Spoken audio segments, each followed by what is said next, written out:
Okay, we are back. We're on Agency 27, State Construction Department. Don, when you're ready. Good afternoon, Mr. Chairman. Your first unit in the State Construction Department, Agency 27, appears on page 19, State Construction Department Operations. Page 19, Operations. Cubs Rec. All those in favor say aye. Aye. Those opposed? That motion carries. Mr. Chairman, the next unit for your consideration appears on page 23, School Facilities Division Operations. 23, any motions? Cubs Rec. All those in favor say aye. Aye. Those opposed? That motion carries. Mr. Chairman, the next unit for your consideration appears on page 25, Planning Projects. If I might insert at this time, all of you have been received a copy of the draft legislation from the Select Committee on School Facilities. This does not have to be a standalone bill. It can be put as a Section 300. You can choose to work off of the bill, or you can work off of the governor's recommendation. There are 3 differences, and I can bring those to your attention after the fact or before as you direct. Representative Walters. Thank you, Mr. Chairman. I'd like to make a motion. The first one would be to have the school facilities portion bill inserted as a section 300 in the budget bill. That's my first motion. Is there a second? Second. Second for discussion. Go ahead. Thank you, Mr. Chairman. Historically, that's how we have proceeded with this since 2002. About little over 60% of the time, the school construction bill has been part of the budget bill. The last 2 biennia, it has been part of the budget bill. And so I just think it's a lot simpler if we do that. We all are very aware of the time constraints we will have during this year's legislative session. And so I think it would just make sense to have this incorporated in our budget bill as we could be more efficient with our time. Secondly, our staff, legal staff has advised that this is an acceptable activity to put this within the budget bill as it is an ordinary expense of government. Mr. Chairman, Go ahead. Mr. Vice on and President. against the motion. Oh, And I think our colleague is correct. It's been done both ways historically, and we can go either direction with this, but because we are in a short budget, and I think we really want to get to as high a level agreement as we can on this committee to kick this out to the floor, and knowing all the other issues that we're going to deal with. I think this just adds an extra layer of complexity and also potential area of conflict that I think could be avoided by leaving it as a different bill. But Mr. Chairman, that's just my thoughts. Is Chairman Landon with us today on the Zoom? He's invited And I to, know and it I was just- his intention to join. I do not have him in the room as yet. Okay. so So, texting. I mean, Mr. Chairman, so a question for the proponents of the motion. So when we get down to page 11, line 5, and I mean, you've got, usually you have this stuff kind of lined out and it's all identified as a project. You come down to line 5 and the biggest line, 1/3 of the total appropriation is just a line that says construction, 30 million.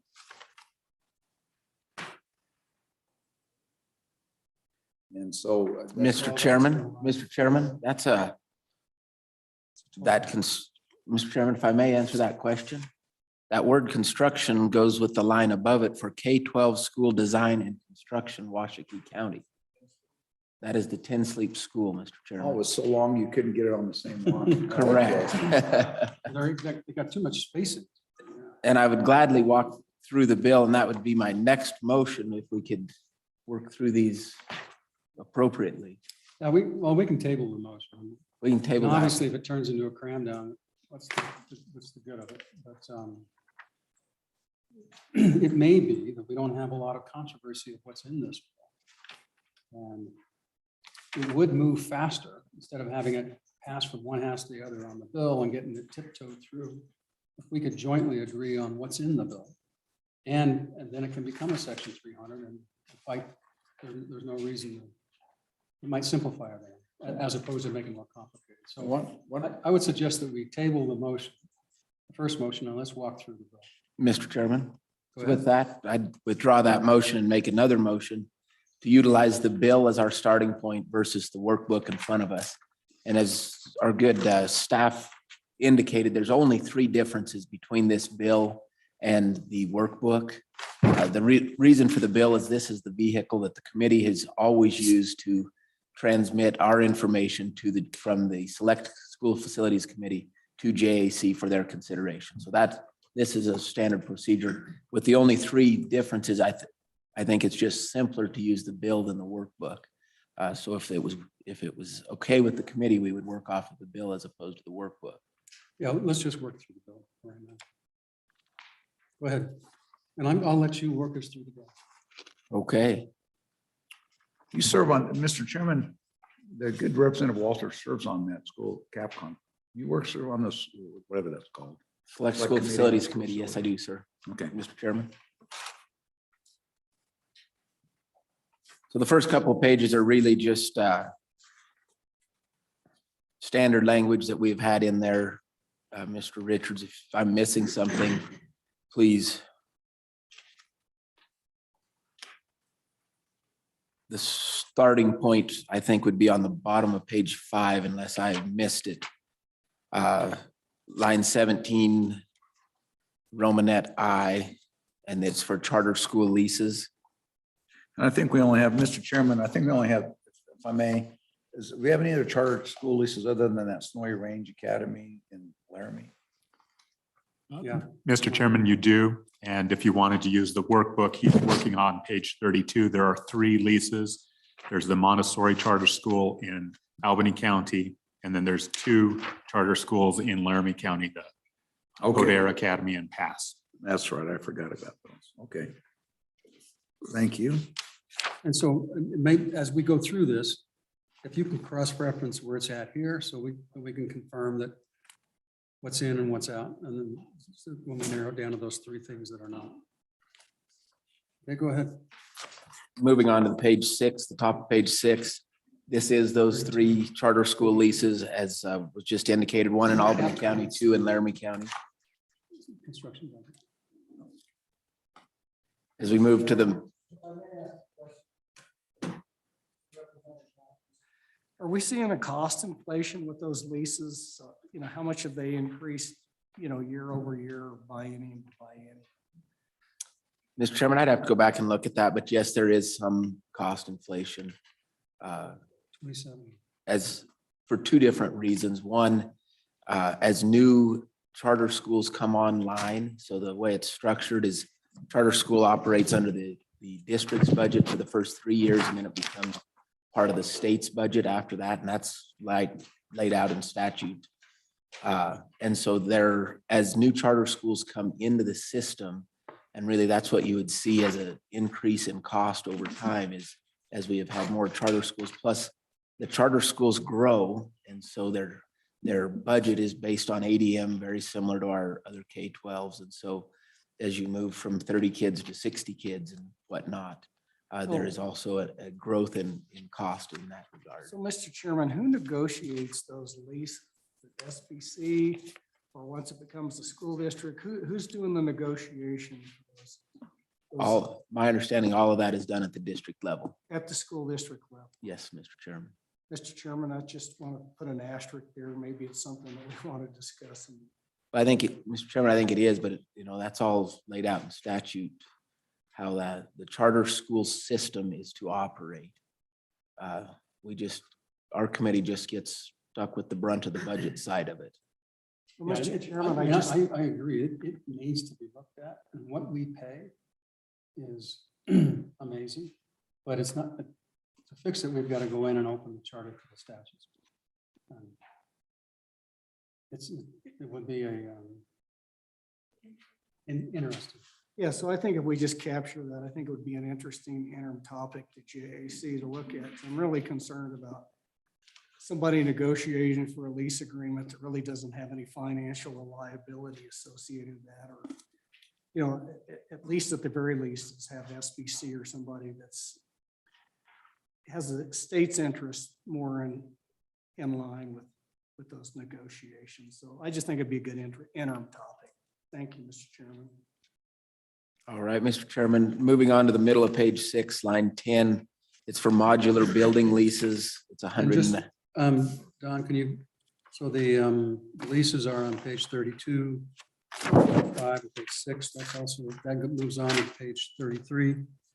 Just so that, so we haven't covered anything new yet. Correct. We have not covered anything new. Those modular leases in lines 10 through 13 are then laid out individually on lines 18 through 23. And the reason for the difference in prices are the difference in size of the modular. So a bigger modular costs more to lease, obviously. Moving on to page 7. This is a supplemental addition to the Coyote Ridge Elementary School here in. So, Mr. Chairman, just before we leave the modular leases, so I mean, I'm looking at those and I mean, why would we not purchase those as opposed to lease them? I mean, within just a few, these are the modular leases, which are generally modular, basically modular ramblers that are out in the parking lots or at the grounds of the school. And I mean, it's just, and inside there's, it's just classroom space. So you don't have a lot of, the cost you would have in a modular home. I can't imagine that those things that within certainly within 3 by any, they'd be paid for if they were purchased as opposed to paying that amount in a lease every year. So that might be something to add on to our interim discussion, is lease versus buy on some of those things. And I would offer that the number of leases we have today compared to 4 years ago is significantly less. That dollar value is significantly less because we have done exactly what the good chairman's referring to. We as the state have gone in and either bought out existing leases or just returned the modulars back to whoever we were leasing them from and put those kids into, or those students into permanent classroom space. So this is something that the state and has been working with districts over the last several years to bring that value down and to make a little more efficient use of our dollars. So I think the chairman has a good point that I offer that, just that it has been improving steadily. The next one is a $6 million increase to the price of the elementary school here that we approved a year ago here in Laramie County. This language really basically says the state's $6 million will be the last dollars accessed only if and when it's absolutely necessary, to paraphrase. And really what that is an anticipation of the inflationary costs that have taken place from the time we approved this project to the time this project goes out to bid and construction starts. The next one at the bottom of page 7 is really the first change from the governor's recommendation. This is on component level projects. So the governor had, I have to find the page here. Governor had a series of component level projects that's on page 42 of your budget book. And he lists out the exact price of each of those component level projects, and it comes to a dollar value of about $20.8 million. The committee simply rounded that up to $21 million and then removed the dollar value per project estimated with the anticipation of trying, and added a few more to the list, basically saying, state construction, go out, get the best bids you can and get as far down the list you can with the money available. That was the goal of this. So again, the committee rounded it from 20.8 million up to 21 million, expanded the list slightly and took the specific amount per project away to try and get the best price available. And so does the capital construction then perform the work? Are they bid out by ranking? So, Mr. Chairman, the anticipation would be they are ranked. They'd start at the top of the list and work their way down, hoping, and really it's worked the last couple of years. There has been some savings doing it this way. And so then if they get towards the bottom of the list and say there's $2 million left, and the next one on the list is anticipated to cost 4, but the one after that is, the next two after that are only anticipated to cost $500,000 each. Go do those smaller ones and get more work done as possible. So it's really to try and create efficiency and try and get the best possible price. But it is in the rank, so the first few would be the first ones that they go look to complete and work their way through the list as best as possible. So, Mr. Chairman, Go ahead. and I mean, a lot of this stuff you would anticipate would be in major maintenance. And so is the determination that, is there a determination that the major maintenance money is insufficient to include these larger component projects, and that's why they're added in? Or, I mean, is that even in the light? I think that our anticipation was that we're gonna raise major maintenance up from where it was last year. But anyway, just. Mr. Chairman, great question. Most of these districts, even if you raised it, the amount of major maintenance that they would generate, it would take them 2 or 3 years to get enough money saved up to be able to do these projects. And that would be if they did 0 other major maintenance. And so this is how they are able to accomplish a lot of these larger projects without diminishing the work they're able to do on the rest of their buildings in terms of major maintenance. So It has maybe been taken advantage of slightly, but that is really the goal behind it, is to help these districts that can't generate enough major maintenance to do these $1 million, $2 million projects, because they're only generating $500,000 or $1 million in major maintenance annually. And so if you spend it all on one large project, other things are then neglected, and you end up with an asset that's not being protected the way we'd like it protected. Mr. Chairman, Go ahead. so then is on the regular major maintenance, then is it simply allocated out based upon the square footage of the buildings in each district, and is basically restricted? Is it just part of a block grant, or is it restricted as a block grant that's restricted to major maintenance to the various districts? Mr. Chairman, I guess it could be considered a block grant, but it is delineated for major maintenance only. Part of that major maintenance we've set out in statute and said you can use up to 10% of your major maintenance dollars for school security improvements. So that's really the only carve out within major maintenance, but it is set out 100% separate of the educational block grant. It is strictly for major maintenance to be used for that purpose. If I'm answering. Done beating this horse, Mr. Chairman, but one other question. So, I mean, I get, so looking down the list that was on page 42, I get that that a school district may have insufficient major maintenance because it's a small school district. But looking in here, there's 2 that kind of jump out at me. One of them in particular is well, there's 3 probably, I guess, is Riverton and Lander, which are not necessarily huge, but they're not really small school districts. But then certainly Gillette is a pretty large school district. And so I'm just trying to measure what that would be. I mean, 900,000 out of all the major maintenance money that Gillette gets, anyway, I'm just trying to. Mr. Chairman, that's a great question, one that the committee has asked, and really there's a little bit of parity in that when you start to try and decide who is in the need and who is not, that first off, this list comes to us from the School Facilities Commission, and they go out and review every district's facility plan to see what their needs are. But then they try to make sure that every district gets a little bit spread around so that it's not always just going to big districts or small districts. And then they create a priority ranking list, and this is the priority ranking list that they came up with through their way of evaluating these projects for need and available resources. So, Mr. Chairman. Go ahead.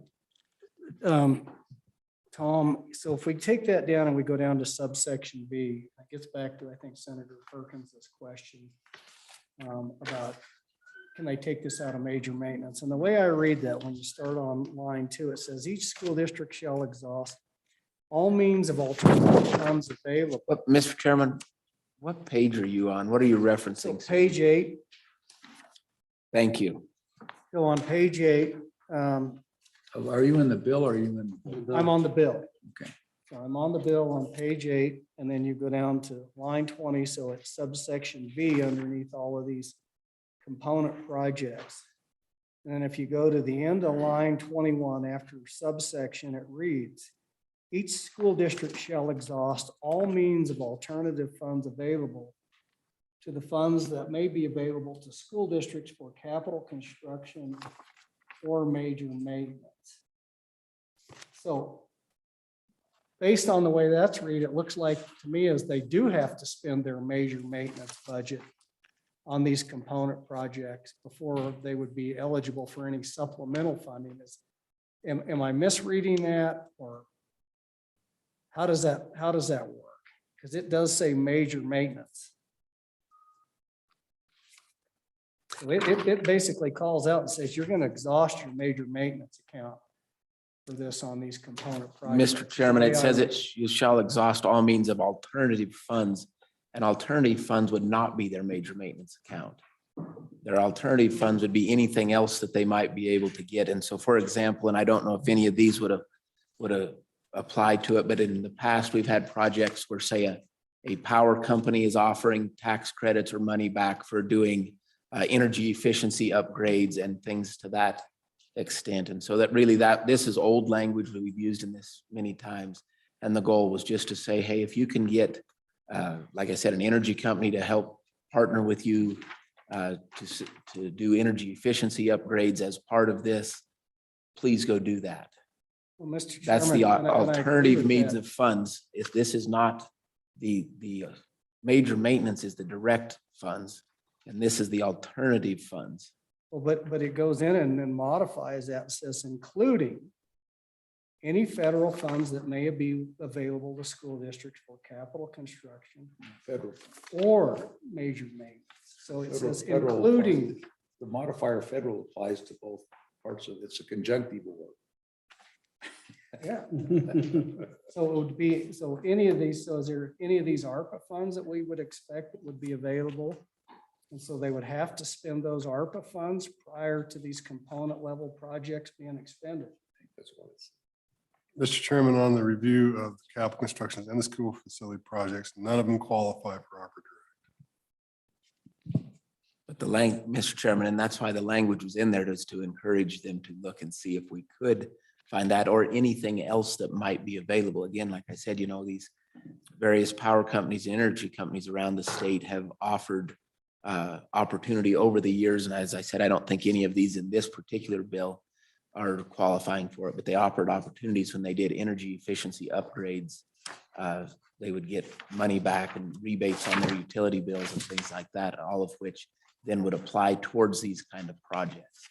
Again, I don't think any of this exact list does, but the language has been in there historically to try and encourage these districts to look for any other dollar they can to put into these projects. What is the total number for major maintenance? For school major maintenance? About 160 million.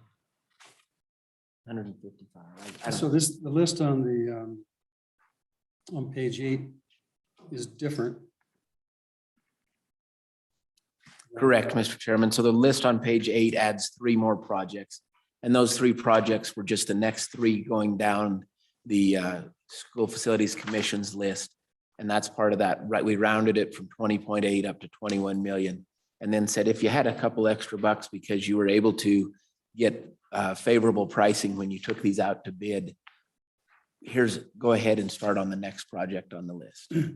And so what you're saying is this language that, which is pretty interesting, bottom of page 8, top of page 9, is the standard language that's been in the bill whenever the bill comes out for the last.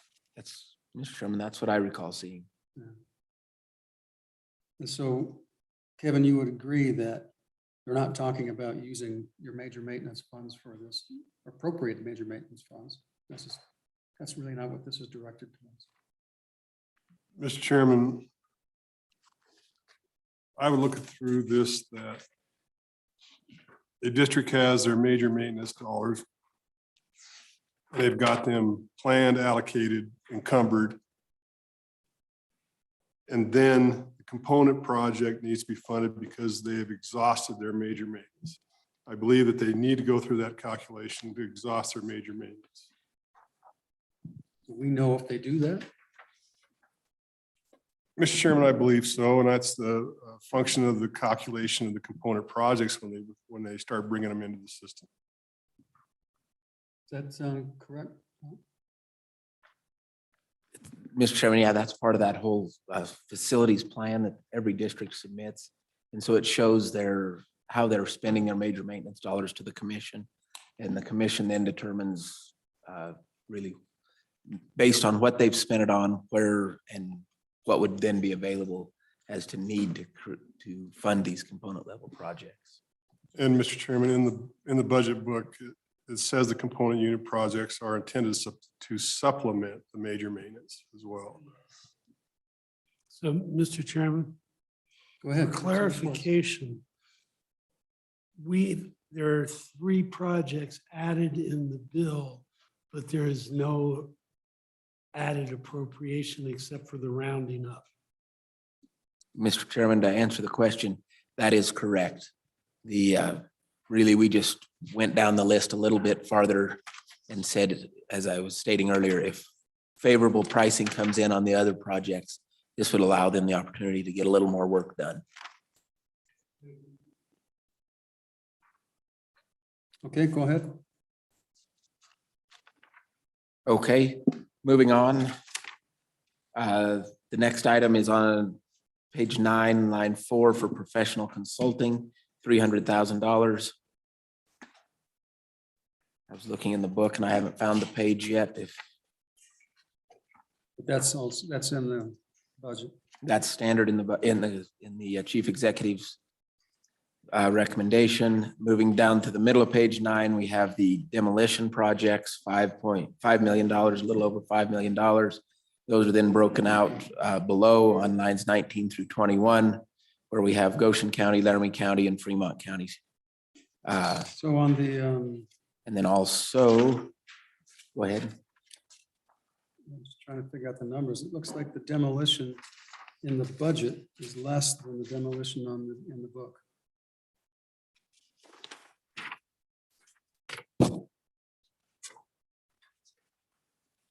The budget, the book has 5.7, and you have 5.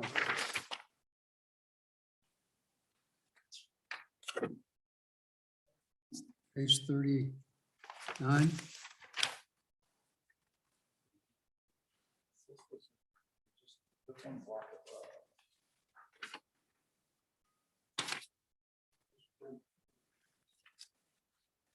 Go ahead. That's okay. I'm seeing. Okay, go ahead. Okay. Moving on to the top of page 10, this is for land acquisition. This is just if there are opportunities. So in my notes, I have that there's 750,000 balance in the land acquisition fund. Is that? That sounds about right. So is there a typical balance you shoot for, or can we use that to offset it?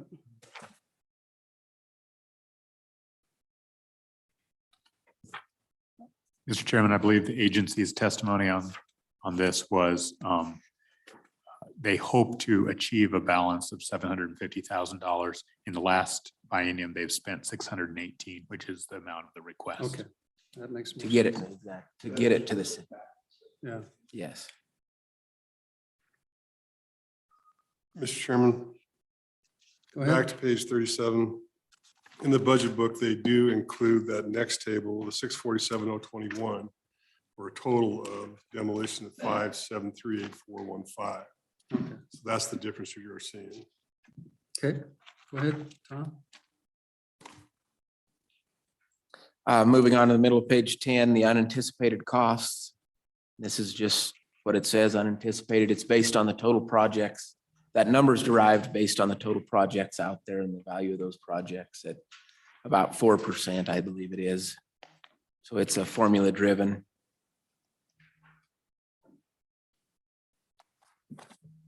Moving on to the bottom of the page, it's 44.5 million for school building construction. It's Campbell County design, Campbell County 1 elementary school design, Campbell County elementary school construction, and Campbell County elementary school demolition. That is all one project. And then I've rolled on to the top of page 11. That is the Little Powder River, I think it is. Little Powder River, Little Powder River school project. And this is an issue where the existing school in that area is on leased land, and the landowner we are leasing it from has decided they no longer want to lease that land. And so they have sold to the district a parcel of land on the other side of the highway. And I think the lease expires in it's either 2 or 3 years. So this is one, it's a school that's about 65, 70 miles out of Gillette. And the need is there to replace it or do something. And so as I said, this designs it, builds it, and then tears down the old one in the first 3 items there. And then the next one is the Fremont County High School Auditorium for 8.2 million. And then the Washakie 10 Sleep, which would be 10 Sleep K through 12. I'm school curious, design. is this how somebody's grandfather gets a new school for their kid or grandkids? The Gillette one? Yeah, because you lease part of your property to them and then you don't like the school. You just- Well, I have the same heartburn, Mr. Chairman. Gives the parents a lot of involvement.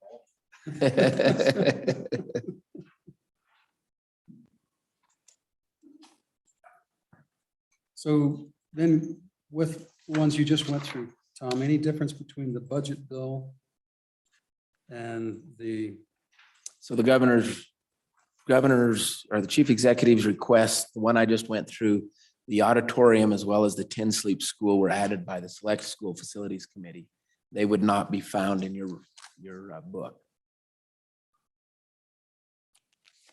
And Mr. Chairman, that's in Governor's Letter 14. The intent would be to have the $30 million and the inflation and the 8.2 plus inflation on those 2 projects. If you recall, back in the fall of 2020, the SCCA was actually below water, and the governor just pushed the brakes a little bit. And then through this committee, you allocated shovel-ready projects with community colleges and the University of Wyoming, and these 2 projects weren't directly appropriated. However, in the governor's letter, the intent would be to have the 30 million plus inflation and the 8.2 plus inflation. That'd be in governor's letter 14.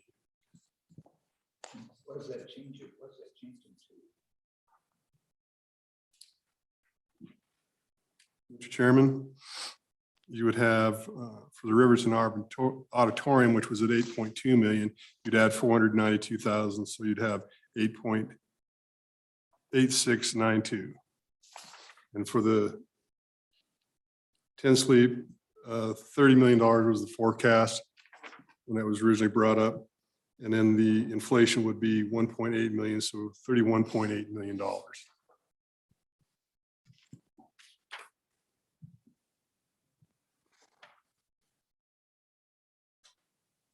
Yes. Mr. Chairman, go ahead. I mean, if you did that, wouldn't it be better just to allocate some money to school foundation folks to deal with inflation rather than to automatically go and improve this budget? Mr. I'm a contractor, why wouldn't I just bid with a higher number? Mr. Chairman, in these instances in the governor's letter, we needed to actually bring the projects back for reauthorization, 30 million and 8.2. And then after that, adjust them for anticipated inflation. So as far as masking bids, I think we could probably have a conversation throughout this whole conversation and the CapCon bill about how we could maybe do these in executive session through an executive letter, you know, and then we'd have one hard number and we would know, state construction would know. But right now you can kind of parcel this through. If you're looking at the documents together, you can kind of figure out all of it. Go ahead, Don. Mr. Chairman, I had interpreted the governor's letter for the additional costs and inflation would be added on page 10, line 13, as opposed to the individual projects. There's a pool of money, currently 1.5 million for such overruns. And Just unanticipated costs, just increase that amount by those two additional numbers. 0.75. that's one option if you so desire. And then if we put it in we put this in the budget bill, where would we put it? Mr. Chairman, everything would be picked up and placed in section 313. So rather than section 1, we just strike out 1 and insert 313, and all the rest would follow in place. No, well, I mean, for the inflationary component. So it would be in this same paragraph number in section 313. Go in, so on page 10, lines 10 through 13, that number's just adjusted up to include the two numbers that that number will jump a little bit more than double. It will go a little over. It'll go up another 1.5 million plus the other 6. So 2.75 based on his. Well, we could also put it in the state school construction or the state construction. well, you in their are. budget. That's what you're doing. You're putting it on page 10. Okay, Is yeah, that what you're doing? yeah, okay, I'm with you. Okay, go ahead. I think, Mr. Chairman, that gets us to the end. Go ahead. Give a little explanation on section 2 and the fund transfers and some of the things that are going on there and why we're doing it 2 to 3 years. And then maybe I could, when we get done with that, and maybe the presenter could provide us the balances of the state school construction account, how much this is. And it seems to me like at the end of this, then we also then move some LSRA monies around in here for back into the construction account too. But just an explanation of what we're doing here in section 2.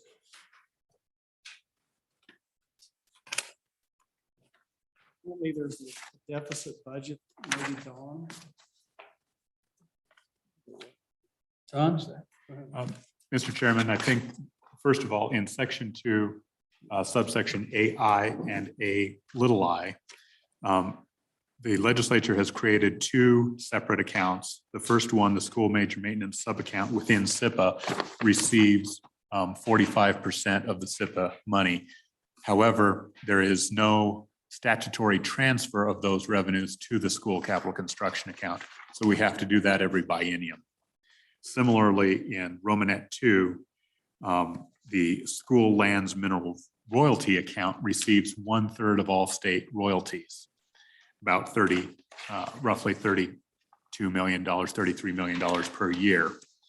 Again, there is no automatic statutory language that moves those monies to the school capital construction account. So this language in section 2 needs to either be in the budget balancers or a standalone bill every 2 years.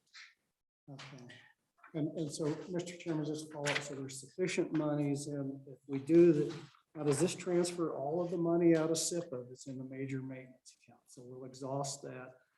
And was there a balance that we were carrying in there or not? No, there was not. So both accounts are exhausted every biennium. Okay, And so in reality, it would be a lot easier if it just went straight to the school capital construction, but that's not the methodology the legislature has elected. So it stops in these 2 holding accounts and then needs to get legislative authority to move to schools. To answer your second question, even with these, there is a deficit. And that deficit appears on the profile page 4. And you can see there's a need to transfer funds from the LSRA and in the amount of $42,751,141 to accommodate all of the requests in this legislation. 42.7 million. So is that on lines 52 and 53 of the profile? Yes, Mr. Chairman. So that's that 42,751. So, Mr. Chairman, just to follow up to that, Ron, because this is anticipated future diversions for the biennium into the SIPA and the school land mineral count. So what happens if those funds don't show up in the level anticipated?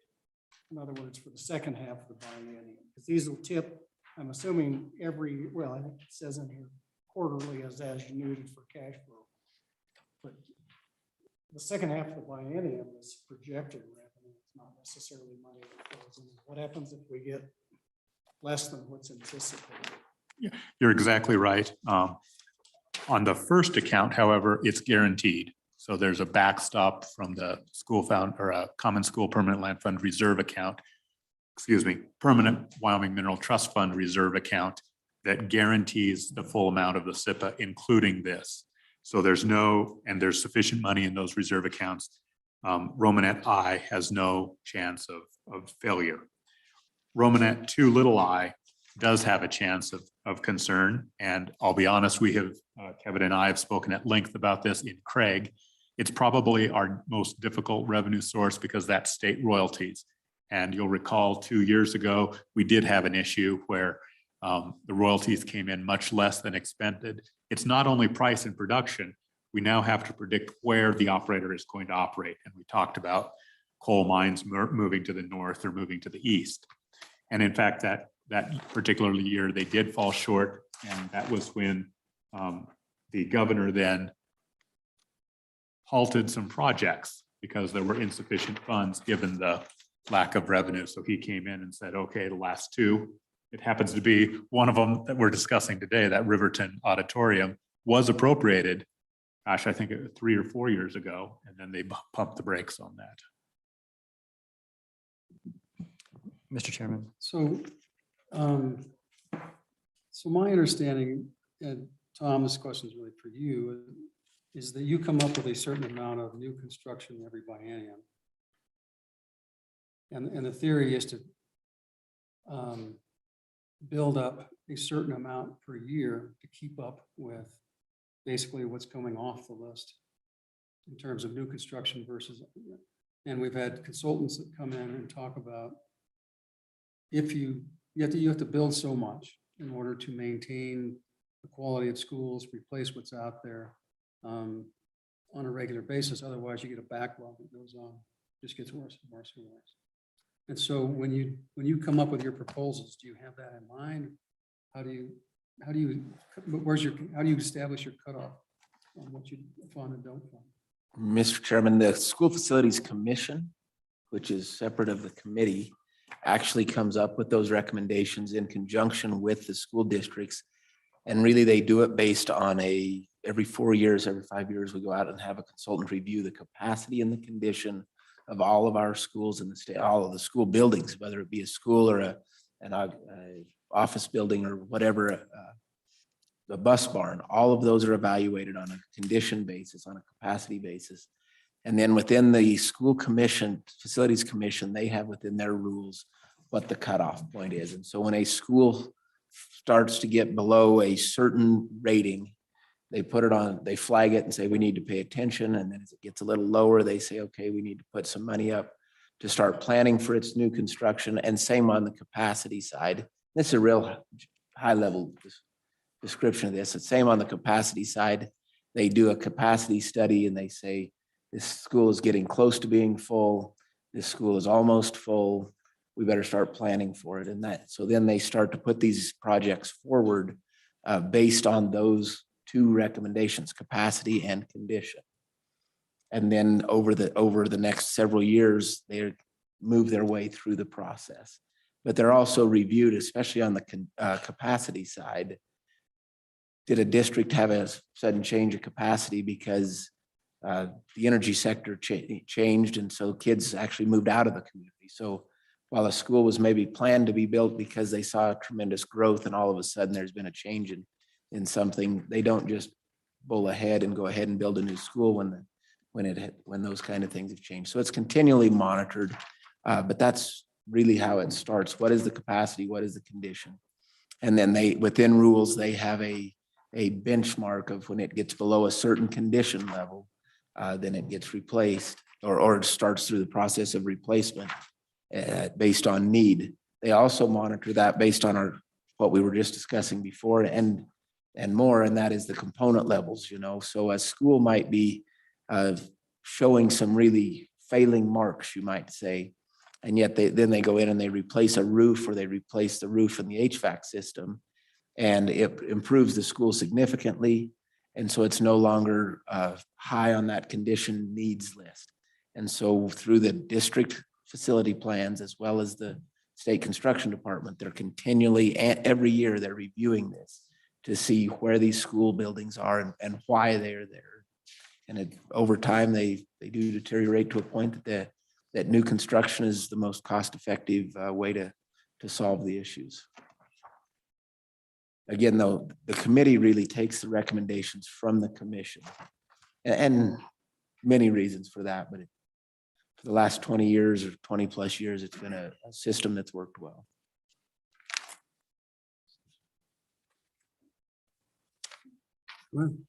Mr. Chairman, I wanted to finish up my response to Senator Hicks' question. One, in addition to the LSRA subsidy or to assess the shortfall, on line 50 of page 4 of the profile, you'll also see there is a deposit of $4,033,000 from the SFRA or School Foundation Program Reserve Account. So that's on top of the 42.7, two different funds assisting the shortfall. Second point I wanted to make is these school facilities committee does have separate legislation that fixes this permanently, so that the money would flow directly to the school CapCon account and not stop in these two holding accounts in section 2. Okay, Mr. Chairman, so while my brain is racing down this rabbit hole, does the school major maintenance included, when we get to major maintenance, I believe it's $183 million for all of state major maintenance. Does that include the schools, the distributions that go out? Or does all the major maintenance for the schools come out of the SIPA account? Mr. Chairman, Senator Hicks, these are two different appropriations. So the general fund state major maintenance is about $185 million. That comes out of the general fund for now. School major maintenance comes out of school capital construction. That is an additional $158 million. And the SIPA contributes towards that 150. Yeah, it's just this percentage that automatically goes. Whatever else is needed, we have to make up. Mr. Chairman, Go ahead. one final question. So on section 3, where it says she transfers $92 million, does that number change based upon the new Craig profile? Mr. Chairman, it does. So you have, this was prepared, I think, earlier in the fall, prior to October Craig, certainly prior to January Craig. So if we were to redo this, we'd be at about $46.8 million. And it would have to come from somewhere. Doesn't have to, in the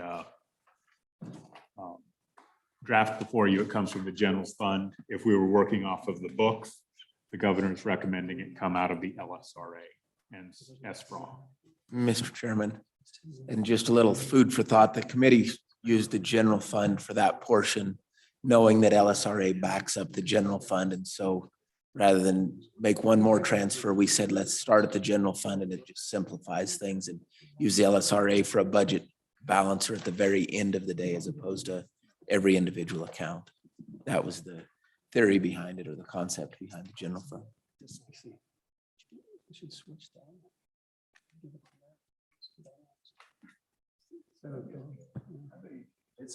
Yeah. Okay.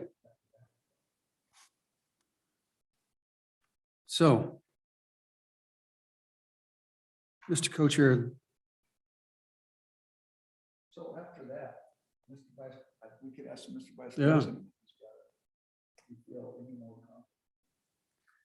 confident. well, and actually, if you'd like to pull things out. Mr. Chairman, what I'd like to do is at some point in time, consult with my colleagues on the Senate Appropriations Committee. Yeah, that's fair enough. And get a unanimous position to come back versus speak for myself. I prefer that's that we have a position from the committee. Do you want to take a break or you want to move on? Can we take a timeout? Sure. Yeah. Let's go do that. Take a quick break.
All right, we are back. Is there a motion? Go ahead. The Fremont 25 demolition. What's in the bill?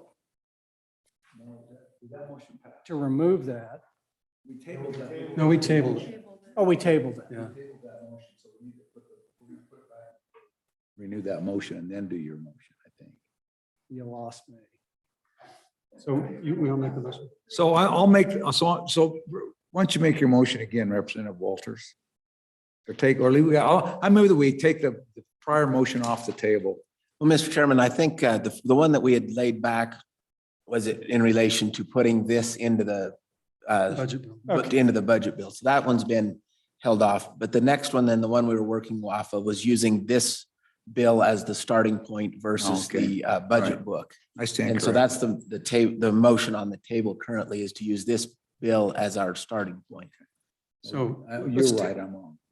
So go ahead and make your motion.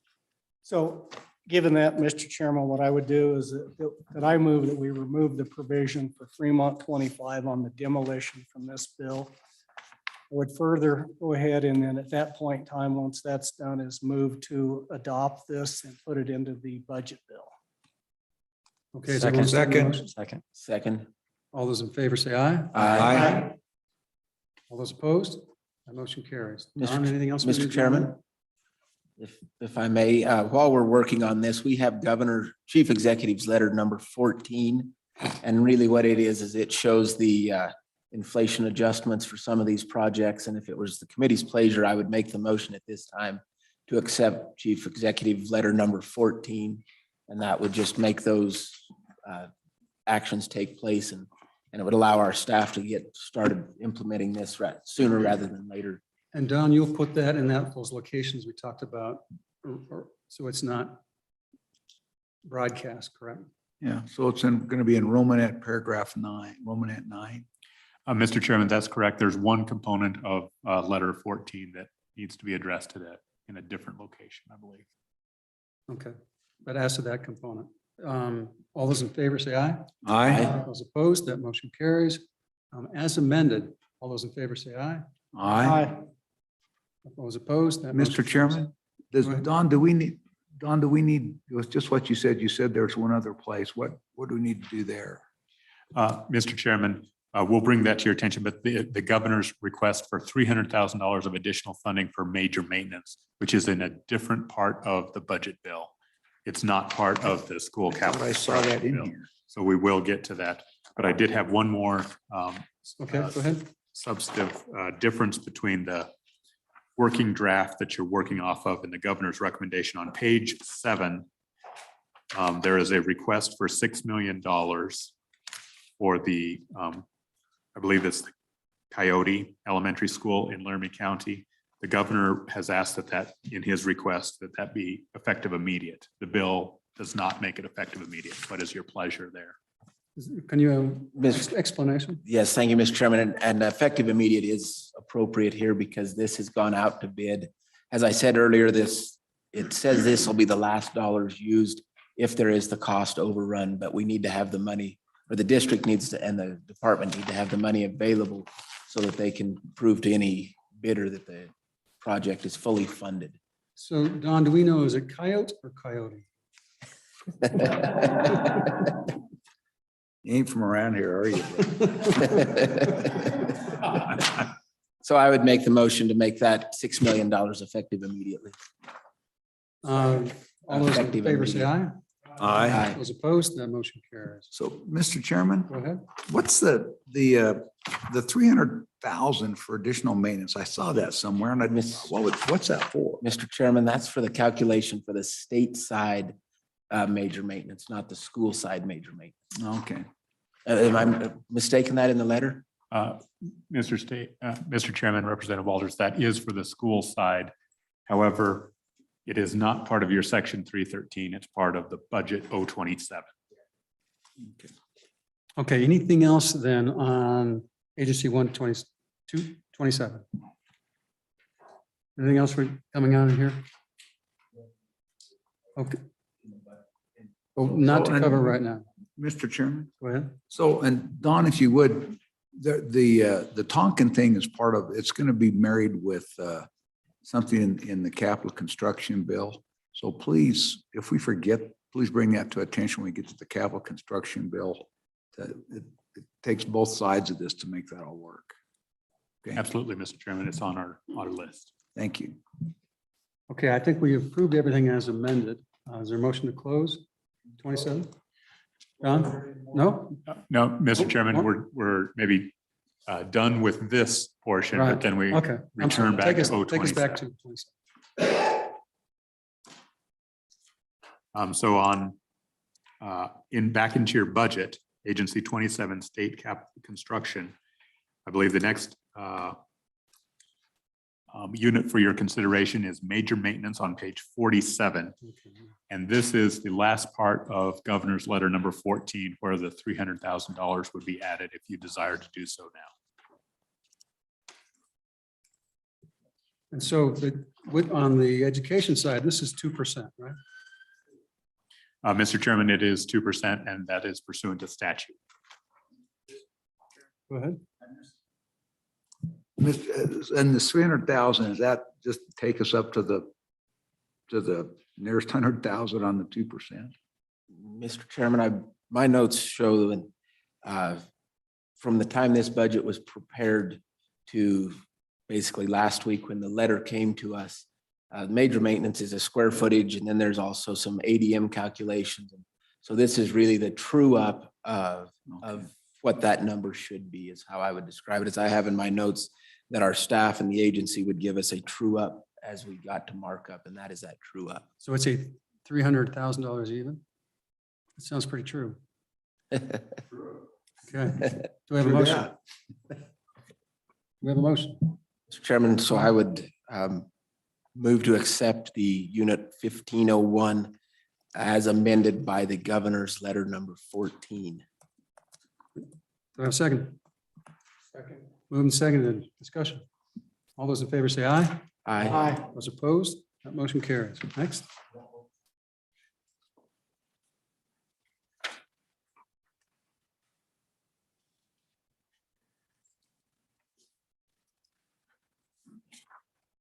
Sorry, Mr. Chairman, I just need to catch up here a little bit. Is that all right? Mr. Chairman, the next unit for your consideration appears on page 50, Engineering and Technical Services Contracts. There was a governor's request to make the $4 million effective immediate. And there was some conversation during the agency's appearance as to whether the entire $5.2 million would be effective immediate. Mr. Chairman. Go ahead. Thank you, Mr. Chairman. I would move the governor's recommendation, and you will see that in his recommendation on page 49 of the book. And that is, would be accurate to what is needed within this budget. So basically, we're doing the 4 million effective. All those in favor say aye. Aye. Those opposed? That motion carries. Go ahead, Don. Mr. Chairman, I believe you have the last unit in this division on page 54, CMD Operations. CMD Operations, unit number 3401. All those in favor say aye. Aye. All those opposed, that motion carries. Motion to close. All those in favor say aye. Aye. Those opposed, that motion carries. All right, Don, next is collections, 31. Is that right? Or no, WWCD? 29, I'm sorry. Going too fast.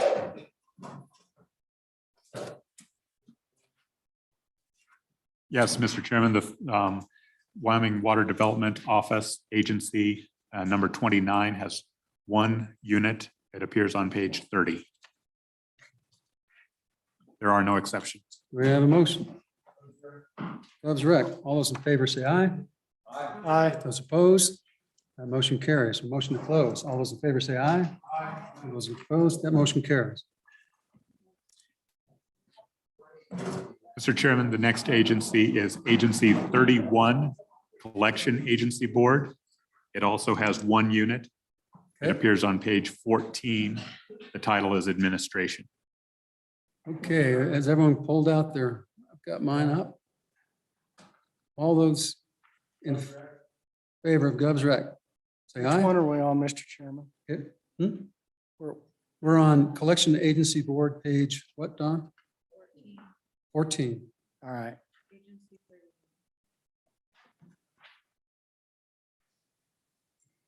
All those in favor say aye. All those opposed? That motion carries.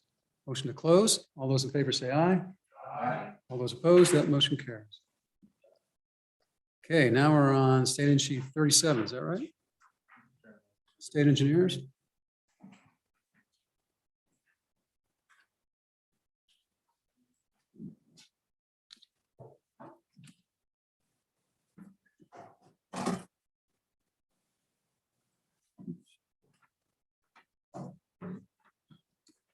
Mr. Chairman, the first unit for your consideration appears on page 20, State Engineer Administration. Okay, State Engineers Office, page 20. Mr. Chairman, Go ahead.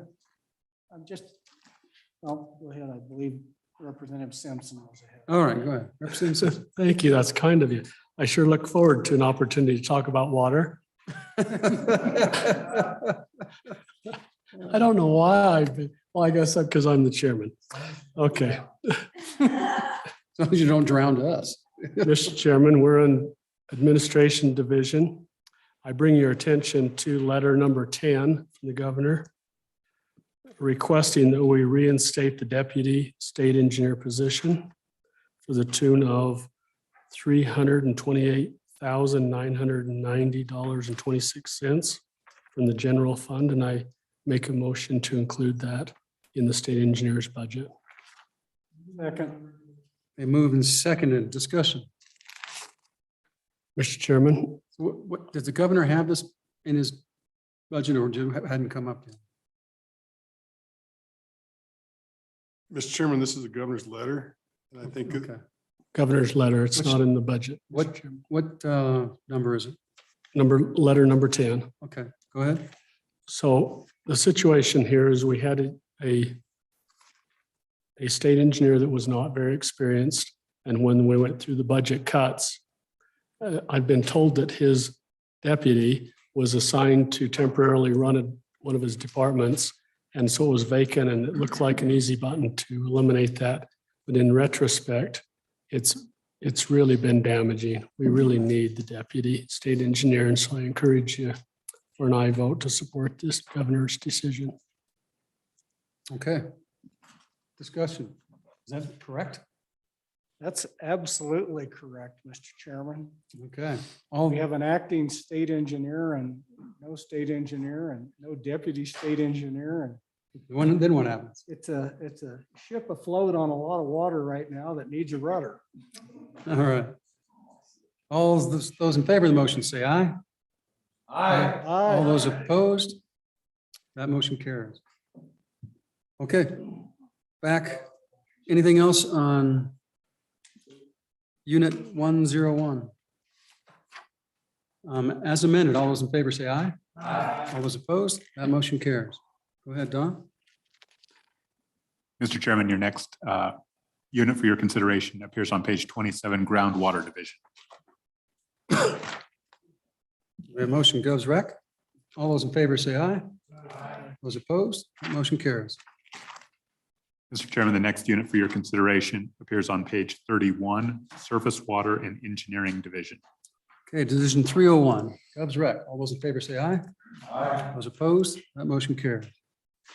Mr. Chairman, the next unit for your consideration appears on page 33, Safety of Dams. Unit 302. Gov's rec. All those in favor say aye. Those opposed? That motion carries. Mr. Chairman, the next unit for your consideration appears on page 41, Board of Control. 41, Board of Control, Gov's rec. All those in favor say aye. Those opposed? That motion carries.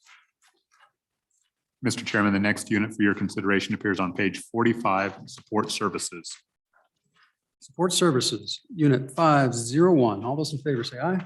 Aye. Those opposed, that motion carries. Mr. Chairman, the next unit for your consideration appears on page 51, Board of Professional Engineers.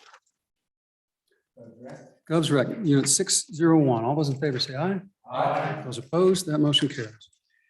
Mr. Chairman, the next unit for your consideration appears on page 57, Interstate Streams. Interstate Streams, Unit 701. Govs Rec, all those in favor say aye. Aye. Those opposed, that motion carries. Mr. Chairman, the next unit for your consideration appears on page 60, Endangered Fish Recovery Program. Go ahead. Excuse me, Mr. Chairman, going back to the interstate streams, really would ask our water experts on the committee, the exception request priority number 1, the Wyoming Water Initiative, would it be advisable to make that effective immediately? Effective immediate, rather. Mr. Chairman, I think that would be an outstanding addition to this, given the fact that the governor's already got the task force that's up and working, dovetailing with some of the meetings. So I think that would be an outstanding amendment to this. All those in favor say aye. So, Mr. Chairman, I'd say we would make 366,118 effective immediate based Second. on the All those in exception favor priority say number aye. 1. Aye. Aye. So the question would be, if we do that, are we going to be 4, 5, 6 months short? I guess we can fix that later. And the governor can fix it. Well, Mr. Chairman, I would say it probably still may very well fall within the time frame, but this would allow them to go out and advertise and interview, bring a person on board by the time that the new budget come on. It very well could be exactly. Page. Okay, all those in Wait, favor? what page? What's, is that 54? What page are we on? We're on 54 on to 55. Thank you. All those in favor say aye. Aye. Those opposed, that motion carries.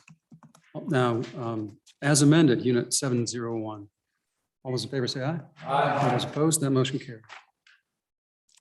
Mr. Chairman, the next unit for your consideration appears on page 60, Endangered Fish Recovery Program. Okay, who wants to recover fish? All those in, Govs Rec, all those in favor say aye. Aye. All those opposed, that motion carries. Mr. Chairman, the next unit for your consideration appears on page 63, Special Projects. Govs Rec, all those in favor say aye. Aye. All those opposed, that motion carries. Mr. Chairman, the next unit for your consideration appears on page 68, North Platte Settlement. North Platte, 1401. All those in favor say aye. Aye. Those opposed, that motion carries. Mr. Chairman, the last unit for your consideration appears on page 73, Well Drillers Licensing Board. All those in favor say aye. Aye. All those opposed, that motion carries. All those in favor say aye. Aye. All those opposed, that motion carries.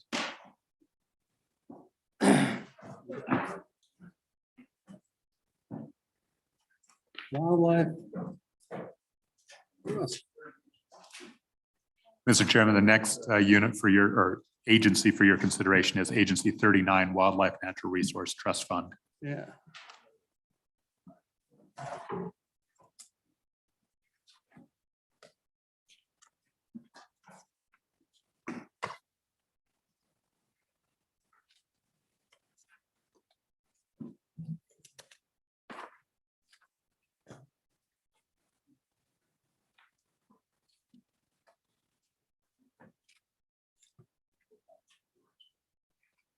Okay, go ahead, please. Mr. Chairman, there's only one unit for your consideration. It appears on pages 16 and 17, Administration. I do recognize that there was a reference to this in the governor's letter, but it might be best to handle it in that governor's letter. Yeah, that's what we just had a sidebar on, and we'll handle the ARPA fund dollars on this when we hit to ARPA. So we'll just go through the general budget. Okay. Govs Rec for Unit 1001. All those in favor say aye. Aye. Those opposed, that motion carries. Move to close. All those in favor say aye. All those opposed, that motion carries.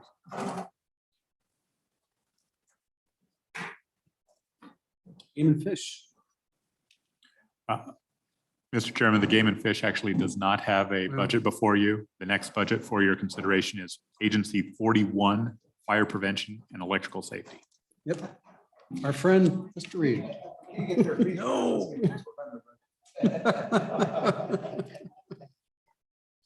All right, go ahead.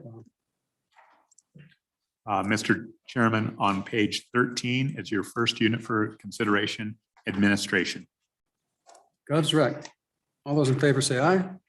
Aye. Those opposed, that motion carries. Mr. Chairman, the next unit for your consideration appears on page 18, Fire Prevention. Gov's right. Page 18. All those in favor say aye. Aye. Those opposed, that motion carries. Mr. Chairman, the next unit for your consideration appears on page 22, Electrical Safety. Electrical Safety, Unit 305. Gov's right. All those in favor say aye. Aye. Those opposed, that motion carries. Mr. Chairman, the next unit for your consideration appears on page 27, Electrical Fees. Electrical Fees. Gov's right. All those in favor say aye. Aye. All those opposed, that motion carries. Mr. Chairman, the next unit for your consideration appears on pages 30 and 31, Training. Unit 401. All those in favor say aye. Aye. Those opposed, that motion carries. Mr. Chairman, the last unit in this agency appears on page 35, Fire Unit. Academy. 501. All those in favor say aye. Aye. Those opposed, that motion carries. All those in favor say aye. Those opposed, that motion carries. Next, Mr. Chairman, the next agency is Agency 42, the Wyoming Geological Survey. okay, first page. Mr. Chairman, the first unit for your consideration appears on page 18, Administration. And I would offer that the governor's request for $130,000 for special projects and services is a request to be effective immediate, if you wish to have such a, And where's the description of that? the description appears on page 13.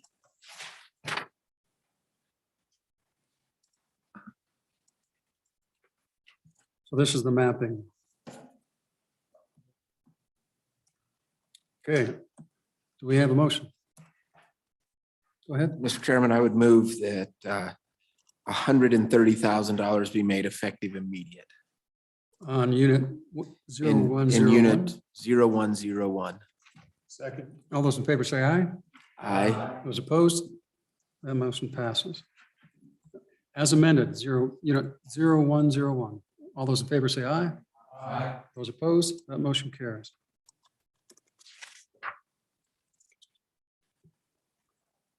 So Don, and someone needs to jump in here.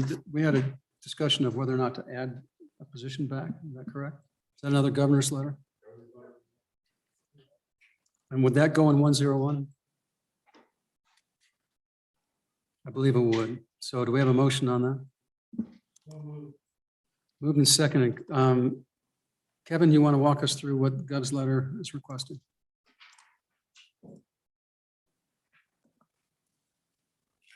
Mr. Chairman, Governor's letter number 11 requests a position and funding for a position which will also allow the state of Wyoming to leverage possible federal dollars. The ask is for $201,435 of general funds ongoing. So this is a position that was cut during the level 2 cuts, is that right? Mr. Chairman, I believe it's just, kind of like the position that was cut. Mr. Chairman, Go ahead. this agency lost 3 positions. So they lost a vacant position in cut 2. They lost 2 filled positions in cut 3. This position that they would bring back would be different than the positions that were cut, is our understanding. And then also one of the challenges that they have found is by losing those positions, they do a lot of in-kind matches for their federal funds, and they're not having those positions to do those in-kind matches. Okay, further discussion? All those in favor of the motion say aye. Aye. Those opposed? That motion carries. Motion to close 101 as amended. All those in favor say aye. Aye. Those opposed? That motion carries. Don, anything else? Yes, Mr. Chairman, on page 23, the unit for state map. All those in favor say aye. Those opposed? That motion carries. Motion to close. All those in favor say aye. Oh, Are we gonna do the deal with the one letter on the survey? Governor's letter 11. That's what we already done then. All It's right, just a- thanks. Motion to close. All those in favor say aye. Aye. Those opposed, that motion carries. Next, Don. Mr. Chairman, the next agency for your consideration is Agency 44, Insurance Department. Okay, The first unit for your consideration appears on page 19, Administration. administration, unit 101. Does rec, all those in favor say aye. Aye. Those opposed, that motion carries. Mr. Chairman, the next unit for your consideration appears on page 25, Health Insurance Pool. Health insurance pool, unit 401. Does rec, all those in favor say aye. Aye. Those opposed, that motion carries. Move to close. All those in favor say aye. Those Aye. opposed, that motion carries.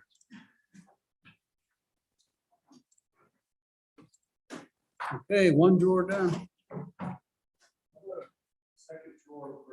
Okay, second drawer break.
Mr. Chairman?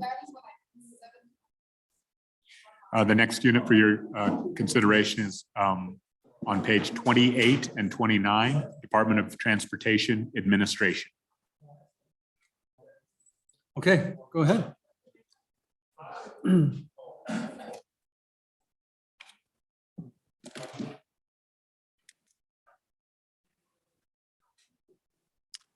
Okay, page 28, 29, administration, wildly, or YDOT. All those in favor say aye.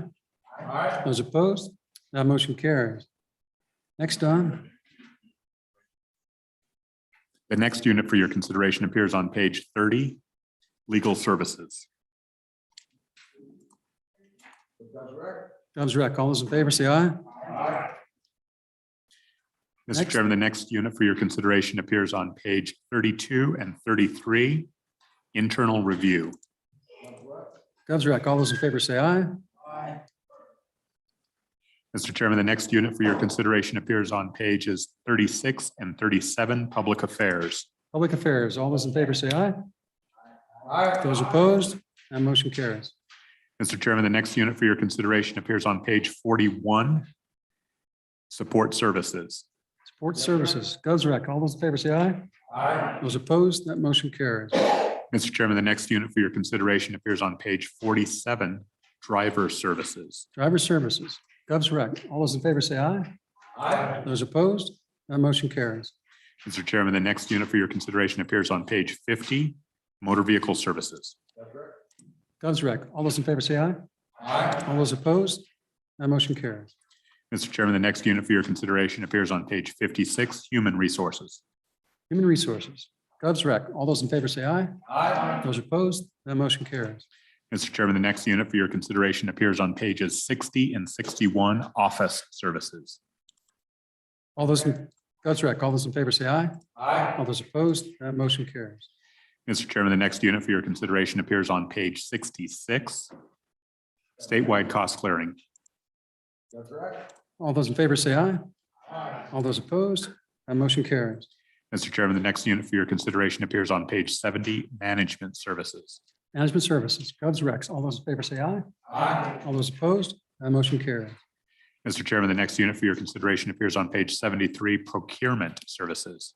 Procurement Services, all those in favor say aye. Aye. All those opposed, Mr. Chairman, the next unit for your consideration appears on page 76 and 77, Strategic Performance Improvement. Dobbs Rec, all those in favor say aye. Aye. All those opposed, that motion carries. Mr. Chairman, the next unit for your consideration appears on page 81, Fuel Tax Administration.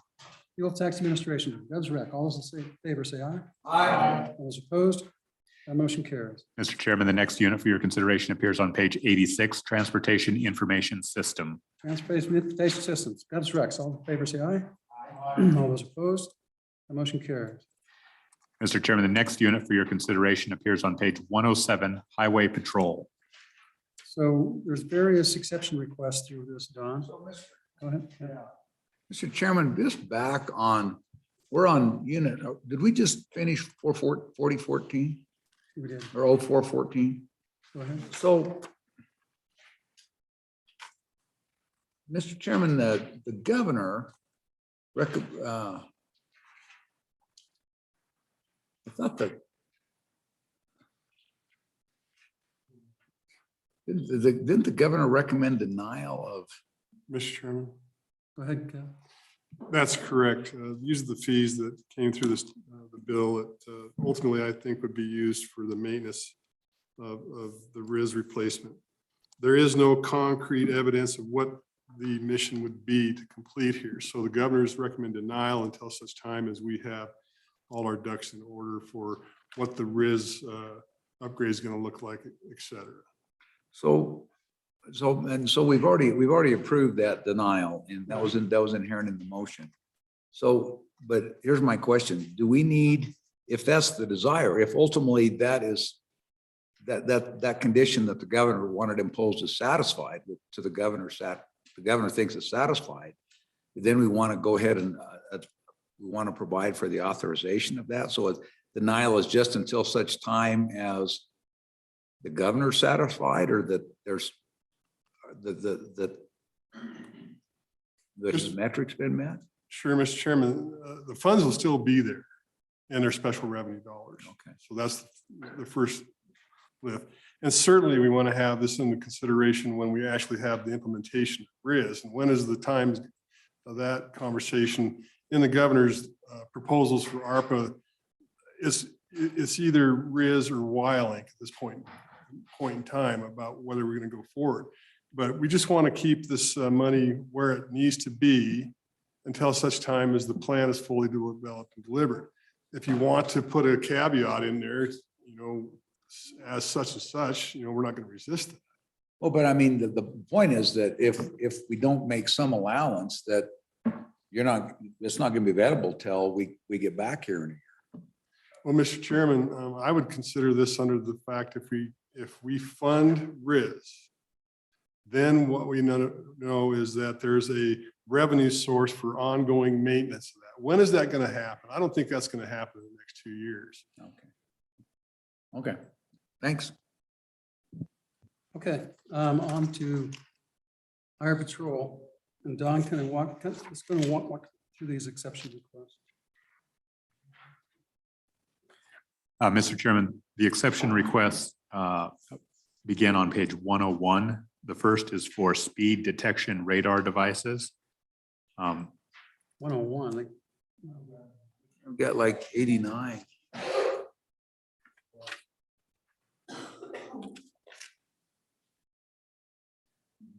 Yes, apologies, Mr. Chairman. The first one appears on page 98. What about 89? 700,000. Oh, I'm sorry. Maintenance agreements.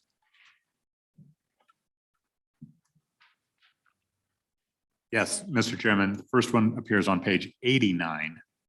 Priority number 1, cloud storage and maintenance for body worn in-car camera systems, $700,000 the governor approves. So does that include any of the equipment, or this is just storage for the 2 cameras?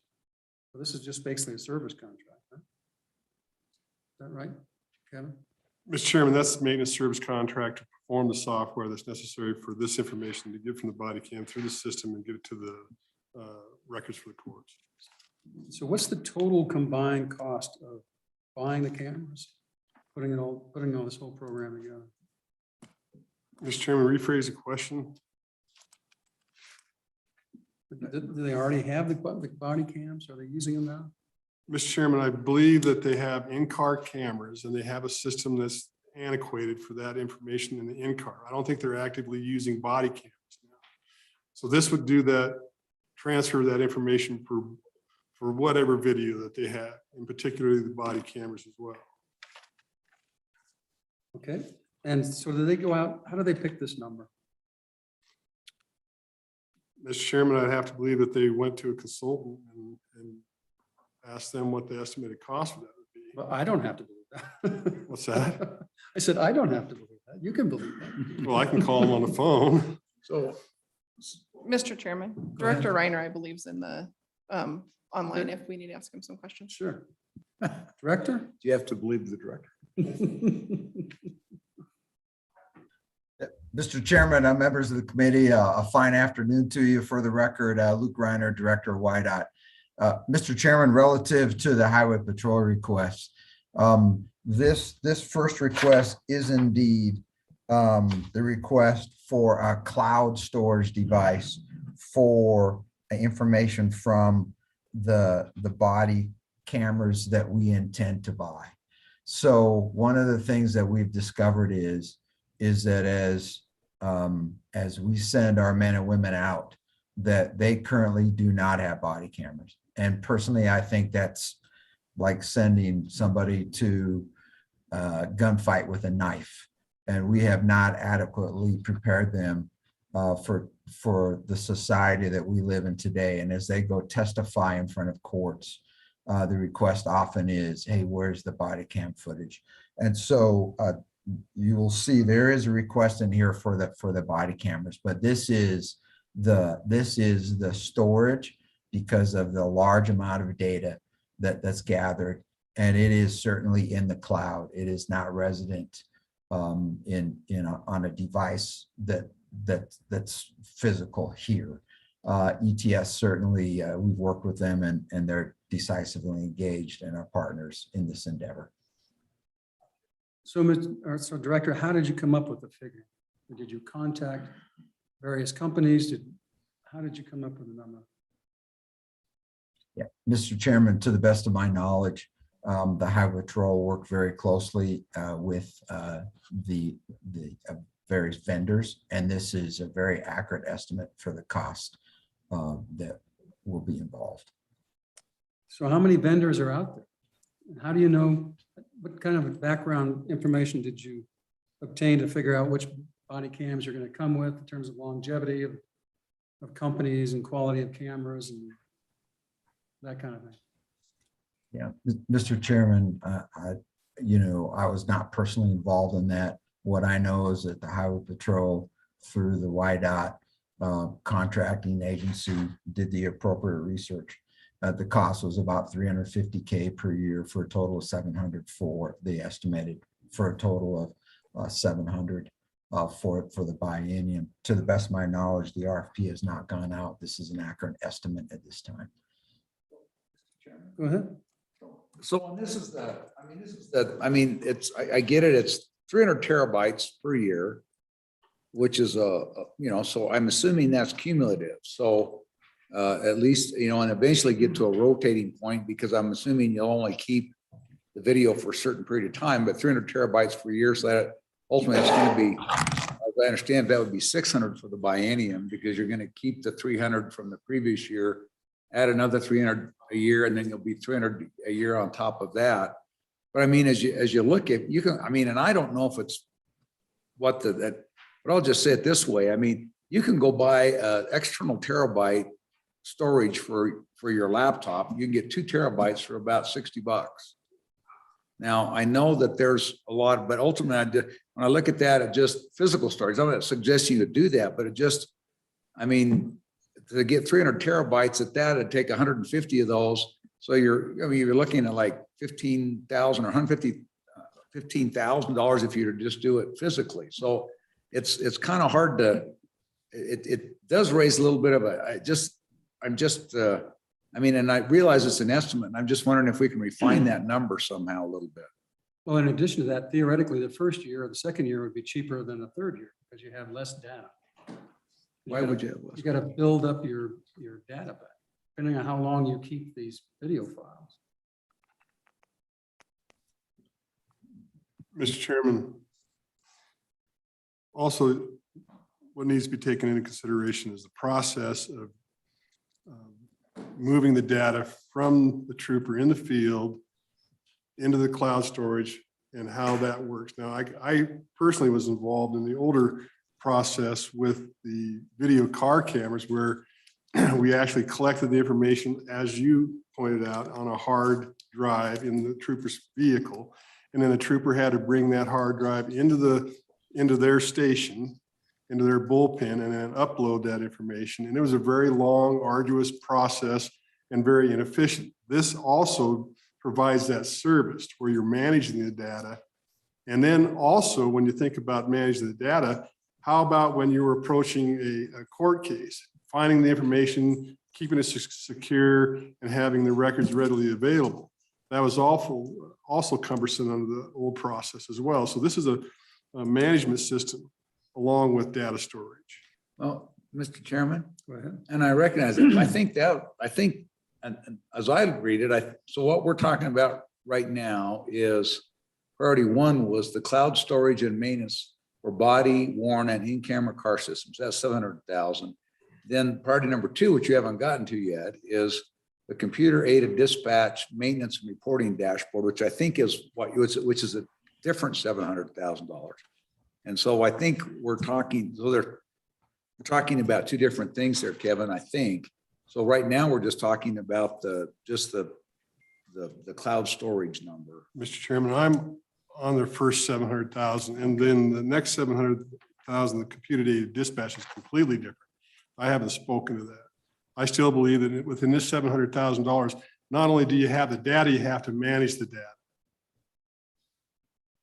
That's what this solution provides you. Mr. Chairman, if I could maybe just say that the estimate has been done. There is no RFP that's been issued. We always go for the best value through our contracting offices. What we know is that it's time to make the jump to body cameras. That's our recommendation and our request. And part of that then would be storage in the cloud. And we will absolutely work to get the best value and best price for all of that material and for that solution that's eventually adopted. Go ahead. Thank you, Mr. Chairman. To answer a previous question, I have in the notes that they store a traffic stop for 1 year and a criminal case is stored until that case is fully closed. So if the case is closed so there's an automatic dumping at the end of the year, theoretically.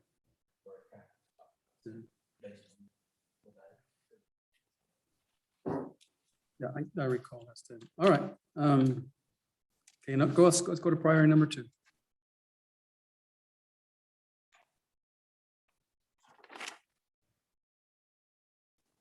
Mr. Chairman? Or did you want the director to? No, go ahead. Priority number 2 is on page 90, computer-aided dispatch. It is also for $700,000 and also receives the governor's approval. Any questions on priority number 2? Tyler Technology Software.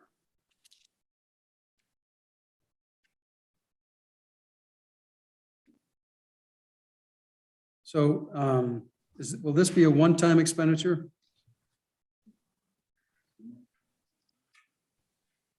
Mr. Chairman, 292 is ongoing.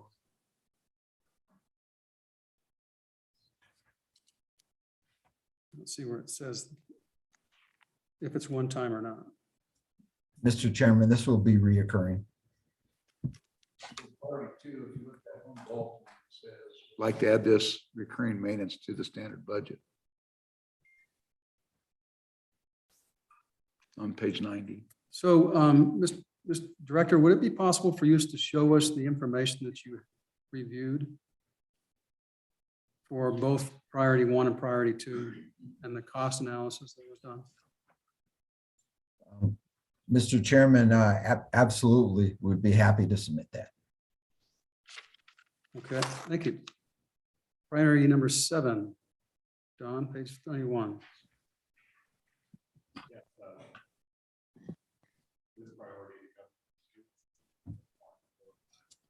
Million from the original request of 2.7 million based upon negotiated contract price with the vendor. This is for base radio, control station, mobile radio, portable radios, replacements.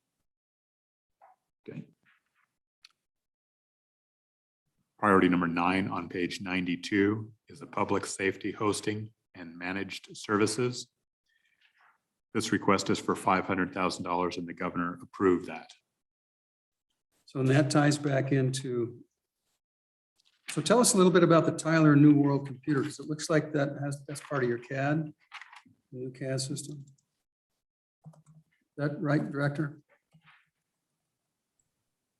Mr. Chairman, that is correct. The Tyler system is what's in use, and that is how we actually do our dispatch. And so have you already purchased the system? And this is just upgrading and continuing? Mr. Chairman, that's to the best of my knowledge, correct.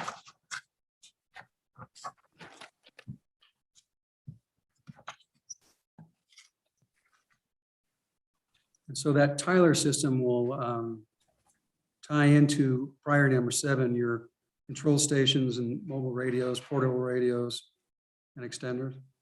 Mr. Chairman, that's correct. It's very much a package deal. Now, that's correct. Mr. Chairman, I would probably add on priority number 7, many of those radios are part of the WireLink system that we have. those are 15 years old and are failing. And so that's part of the replacement package that we have in place. The good news there is that we were actually able to significantly decrease the eventual budget request based on some excellent pricing that we received from the vendor. Okay, next, Don. Mr. Chairman, the next one, priority is number 10. It appears on page 94 for capital security contract consultant. If you approve this request, there would be a needed footnote and section 307 language allowing the Wyoming Highway Patrol to move 900 and 100 personnel services budgets to meet the needs of this request. And so what I want to understand, Director, does this have, complying with this contract doesn't have anything to do with exactly where and what facilities will be located in the Capitol in the Rotunda? This is just funding whatever is there. Mr. Chairman, what this capital security contract is really somebody to be in place, several armed, one unarmed, to assist in the security of the Capitol.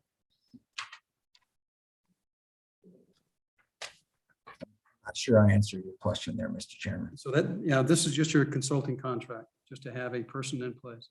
Mr. Chairman, that's correct. The bottom line is that we think it's more cost effective to, in this case, hire some contract security versus leaving Wyoming Highway Patrol there all the time. This would continue what we've done in the past.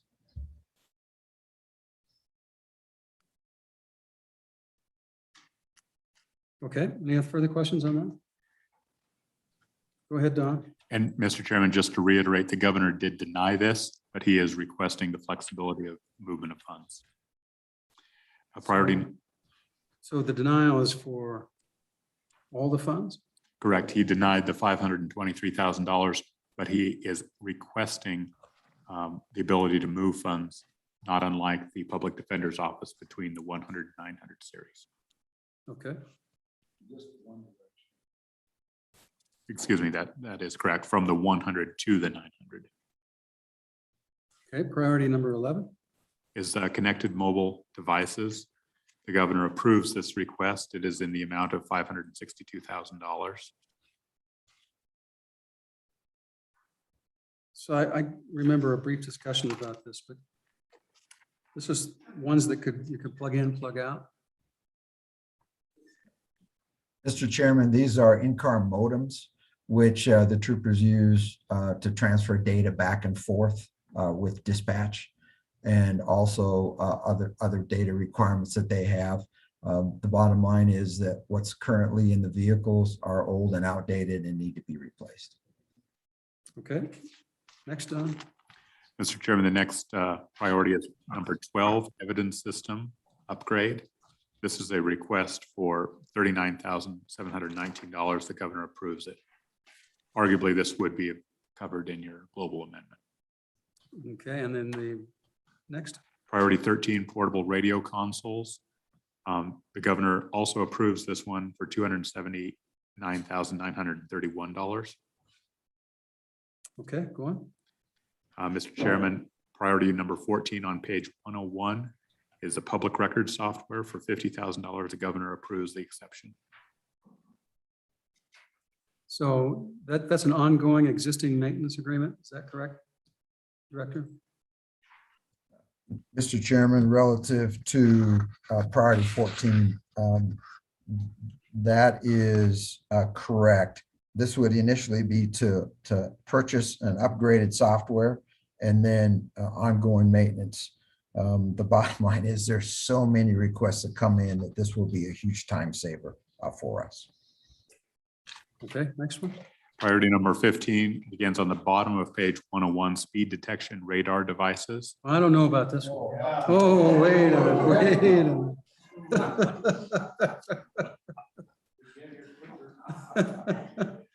Yeah, Mr. Chairman, I suspect those speak for themselves. Again, that equipment that we currently have is, we want to make sure we have the exact right detail when it's used. Director, this interferes with our ability to perform our public duty. Mr. Chairman, check. Mr. Chairman, Go ahead. Director Reiner, I can't resist asking. I think I asked you the same question in December. When you get these new devices, is it your expectation that they will be hooked into the dash cam video so that when you look back at the video, it will show the target vehicle speed? If you know.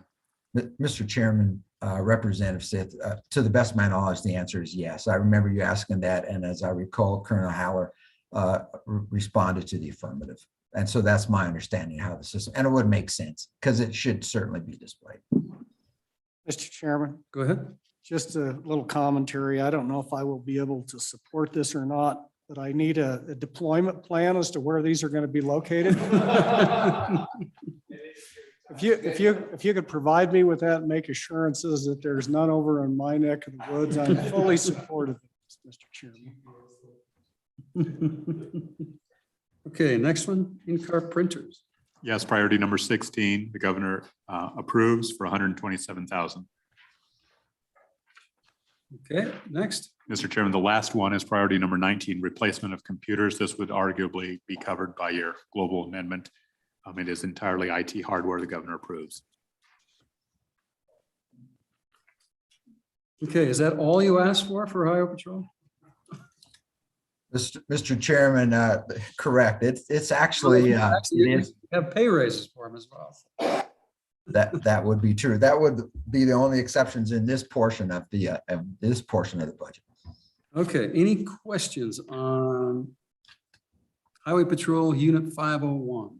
Any amendments? Mr. Chairman, Go ahead. going back to page 95, I would make an amendment on that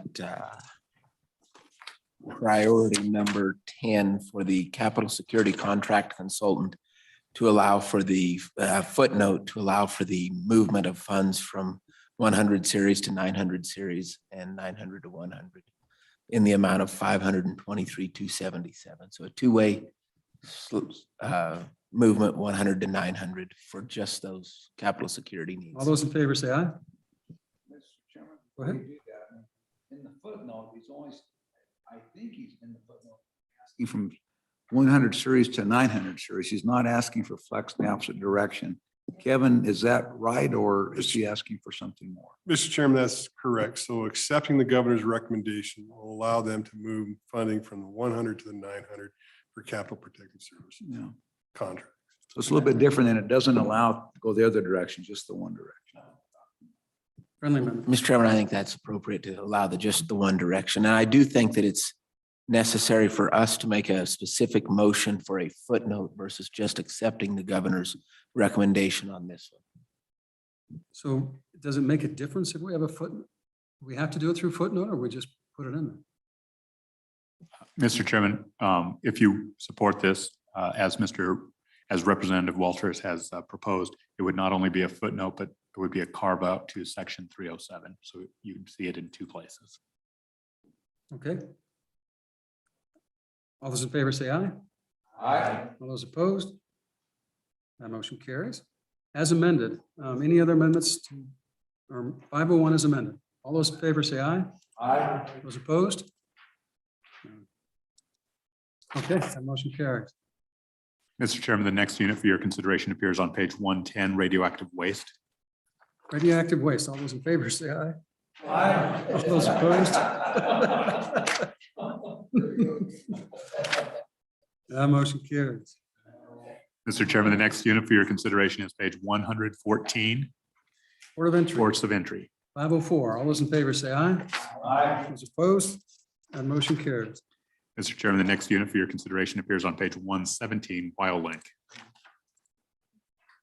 Okay, so on the WildLink, there's no, this is just ongoing maintenance agreements? Mr. Chairman, this is the ongoing portion.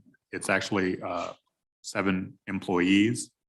And then the next unit is the phase 2, and there are several exception requests. In the Okay, next. so on unit 601, all those in favor say aye. Aye. All those opposed?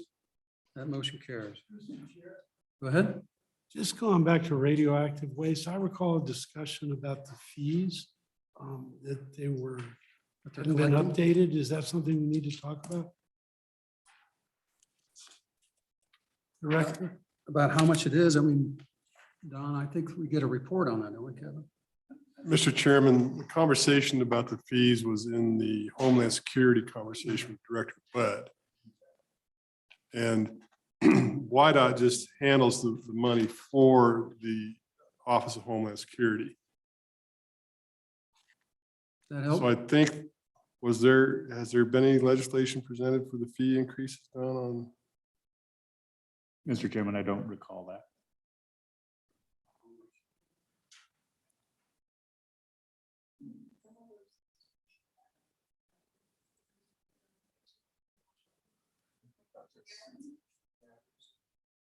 Was that a bill or was it? Might be in transportation. Yeah, Mr. Chairman, I believe Director Bud testified to that. She was working on a bill to increase the fees. Could we follow up to see if that's really taking place or if they have time to do it? Because you can always slip it under the rug if we need to. Okay. Go ahead, Don. All those in favor of WildLink? Oh, we did that. So now we're at WildLink 2, right?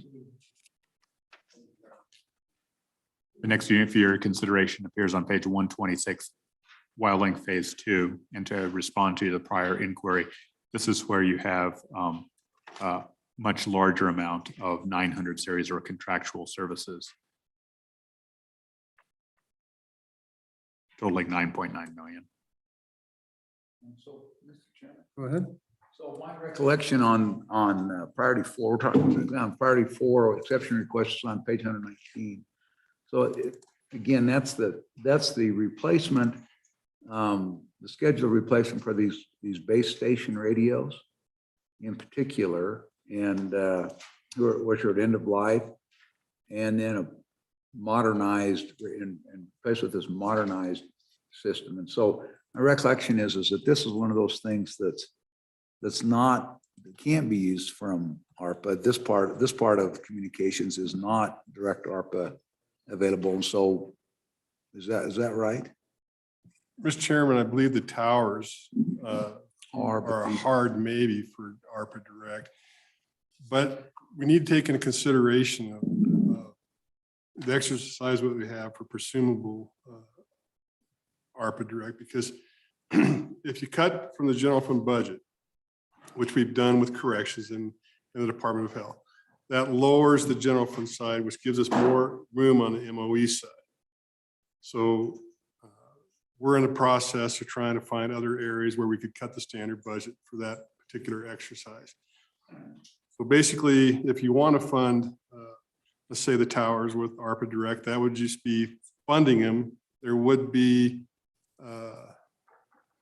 I get you. So because this is federal, right now, this is a federal fund expenditure, and it may end up being eligible. And so that's one of those things you'll monitor, and if appropriate, you'll make the adjustment. Mr. Chairman, these are state highway funded currently. And we are looking at these from the lens of ARPA Direct with the understanding the challenge that I just expressed.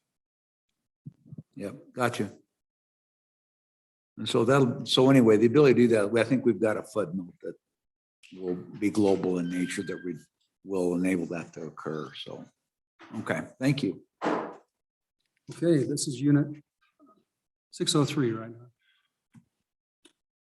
All those in favor say aye. Aye. Those opposed? That motion carries.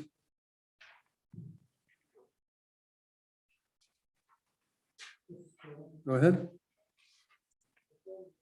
Far off of WildLink. Question, Director. So when I add these up, it comes up to just roughly around $22 million total for WildLink expenditures. But also we see later on in the governor's letter, there was a request for another $35 million that was for RIS and WildLink. So what additional monies, if that was approved, out of that 35 million would be going towards WildLink that hasn't been covered so far? Mr. Chairman, Senator Hicks, as you look at the various multiple phases of WyoLink, and as we were tasked by the Joint Transportation Committee to look at that, the total potential expenditure that could be spent on WyoLink, over the next while would be about $85 million. And so when you start looking at, hey, what's in that 35 million, I'd have to look back at the specific details. But what starts happening is we start upgrading the microwave backhaul of the WyoLink system, which really will be very important as we start getting into next gen 911 and as we start carrying more data on that system. And so it becomes a technical evolution of the system. So what you see here is really, hey, we've got to replace the radios and the power supplies, which is really replacing what we have.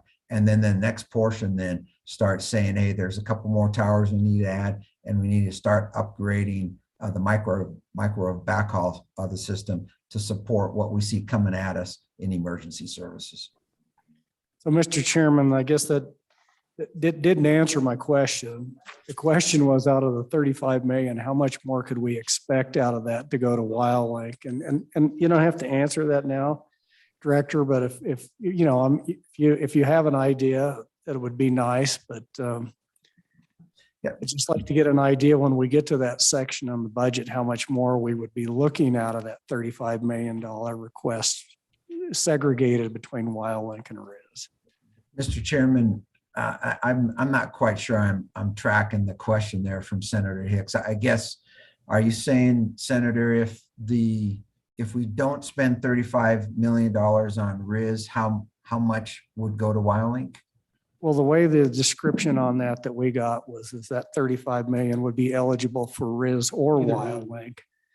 And we've got $22 million in your budget right here for WyoLink. So I'm trying to figure out of that 35 million, is it an additional 5 that would go towards WyoLink and then 30 towards RIS, or is it an extra 25 towards WyoLink and 10 million towards RIS? And so I'm just trying to figure out what the additional ask was for when we get to those ARPA funds out of that split. Yeah, Mr. Chairman, Senator Hicks, maybe as I think through that, and we can get you a detailed list, but for me, as I understand the guidance from the governor, is the priority of that 35 billion goes to RIS. All right, thank you. If the RIS is found not to be supportable by ARPA, then the rest of the 35 million could go to WyoLink, and with a list of items to be bought. All right, thank you. Chairman, Go ahead. if I can just ask, Don, this is one of those, we want to stick a pin in this for both a round robin and we'll be sorting this one out along with the ARPA expenditure. So we'll be back on this one on the round robin. And it's kind of like some of these others we've got. We'll figure this out. And so, and to follow up on that, Director, what we'd like is, we'd like to get the total cost of what we've expended on RIS or on WyoLink since it's been implemented over the last few bienniums. So we know how much we have invested into the whole WyoLink system. And in discussions with the governor, I mean, my recollection was that WyoLink was a priority to get it to the point where it's fully operable across the state. But he couldn't articulate what that means. I mean, when are we done with no more towers, for example, or other than just maintenance and upkeep? And so we would like to know what that looks like, or, because we keep hitting new towers. In fact, I recall 4 years ago, they said these are the last time we're going to ask for towers. And yet now we're asking for towers again. And so at least that's my recollection. And so at some point we have to know, when are the towers going to stop, or are they ever going to stop, or replacement towers? So we'd like to know what that major plan is. There was a lot of discussion about use of these towers and if we could do other things on them. And my recollection is that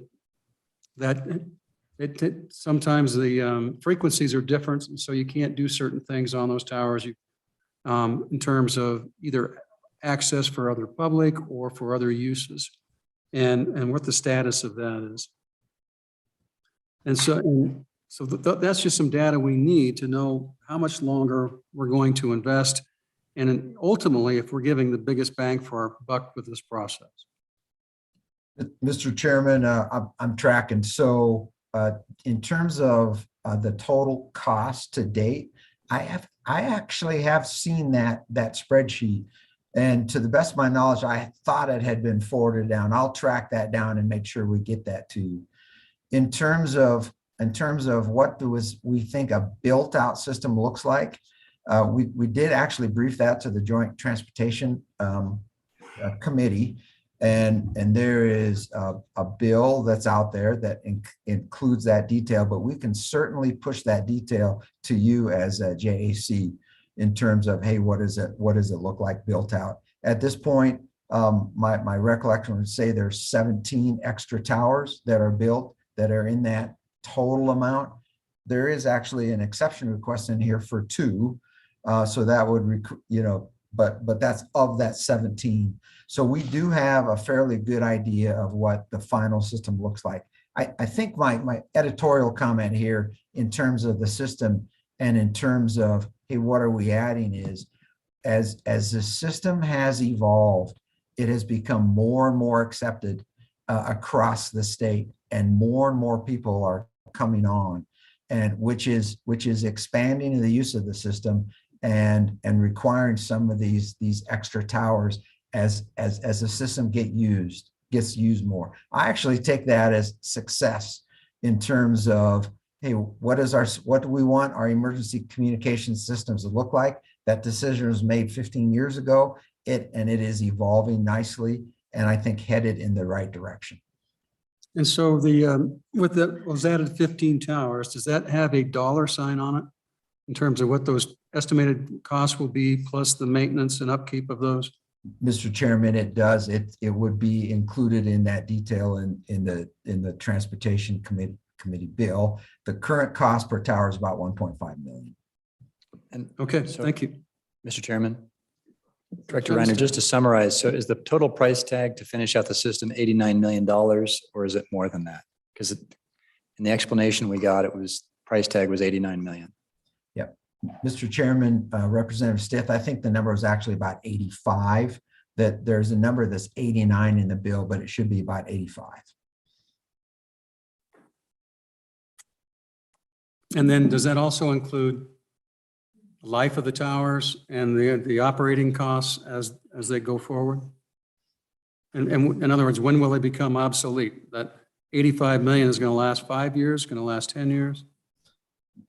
Mr. Chairman, my understanding would be that there would be various life cycles of equipment included there. The towers, I think the towers last almost basically forever. The radios that would be in there that go on the towers, they have about a 15-year lifespan. So there is ongoing maintenance cost that would be coming at us. Again, the good thing is as of today, the contractor has negotiated a very favorable, we have negotiated a very favorable rate with the current contractor. I agree. It is very favorable towards them. Okay. Mr. Anything else Chairman, on, hold on. Go ahead. just one piece of history. About 4 years ago, we did have some funding in for towers, and we targeted population centers of 1,000 people. And that was 16 towers then, and we were able to access federal dollars for those towers, but the target was population centers then. And naturally, there's other targets in for, gaps and increased populations, that kind of stuff. But in 2016, I think it was just predicated on, we wanted to target the population centers of 1,000 people. Okay. I think so. I think we've already, go ahead, Don. Mr. Chairman, this unit on page 126, Wild Link Phase 2, would require a continuation of the footnote, which allows for the use of MRG funds, if you concur with the governor's rec, that is, use the MRG, which is the local mineral royalty grant funding, to pay for the local share. And so that's the bill that we passed, right? Or was it a bill or just an ongoing footnote? It's just a footnote. Yeah. And so we take what, 5 or 10 million out? Mr. Chairman, consistent with the governor's recommendation, it's about 4.1 million. 4.1 of MRGs to help cover Their cost. the of the 22 wildlife. million that's on these asks, basically. Mr. Chairman, and those are associated with the hardware and software maintenance only. That's all that is associated with.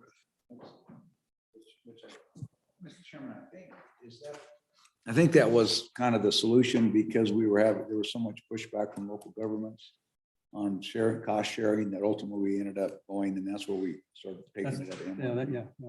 Yep, yeah, I know exactly where it came from. all right. Okay, and we've already passed on this, so we can move on, I think. Right, Don, we've already approved phase 2. Mr. Chairman, is that direction to include that footnote? Yes. All those in favor say aye. Aye. Those opposed?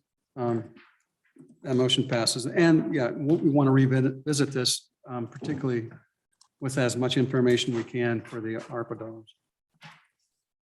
Okay. Please proceed.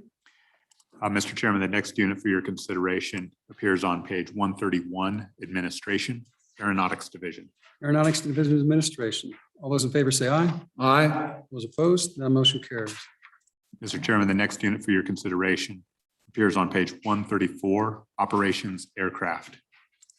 Gov's rec. All those in favor say aye. Aye. Those opposed? That motion carries.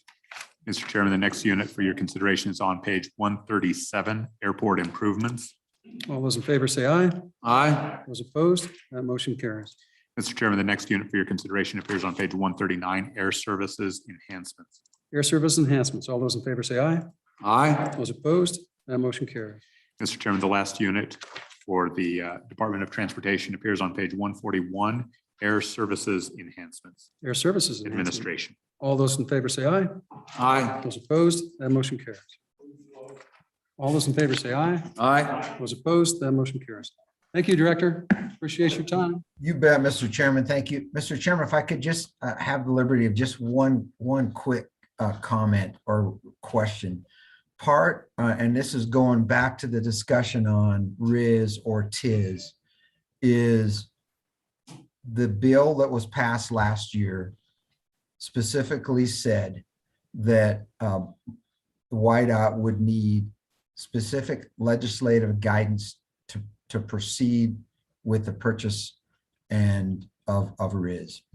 And so I have made the assumption that that authority comes at some point in the form of either a footnote to the budget or, approval from ARPA to spend the money and to proceed. And so I just plant that as the potential for, I think, authority for me to spend money, specific authority for us to proceed with that process. So thank you for bringing that to our attention. Don, can you just make sure that we're in compliance one way or the other with that particular bill? Mr. Chairman, I believe the director is correct. You need to act affirmatively before he can proceed. And to date, there is no direction to do so. So by not acting, he cannot proceed. He can't proceed even with all highway dollars for RIS? No, last year you prohibited that. Okay.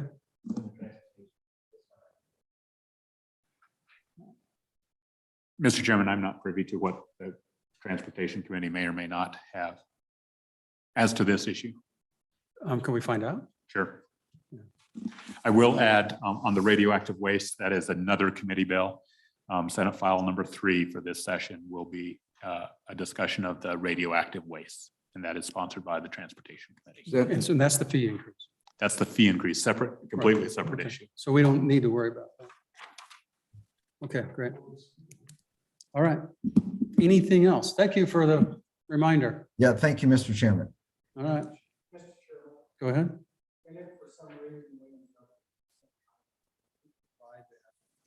Yeah. Correct, John. Well, there's a separate ARPA bill So if there's a separate ARPA bill and we appropriate money for RIS, yeah. provide the authority to go ahead. Theoretically, That that, bill would probably be the vehicle if we go down there. yeah, I mean, just by passing the bill, it's the same as giving our authority, I presume. So. Okay. All right. Don, next. Mr. Chairman, the next agency, because you are skipping the Departments of Health and Family Services, is the Livestock Board. You'll recall they made a number of changes in their verbal testimony. I think there are 6 or 7. So we'll bring each of those to your attention. Okay, let's go to Family Services. Or Livestock Board. 50. Oh. So we're not doing Family Services either.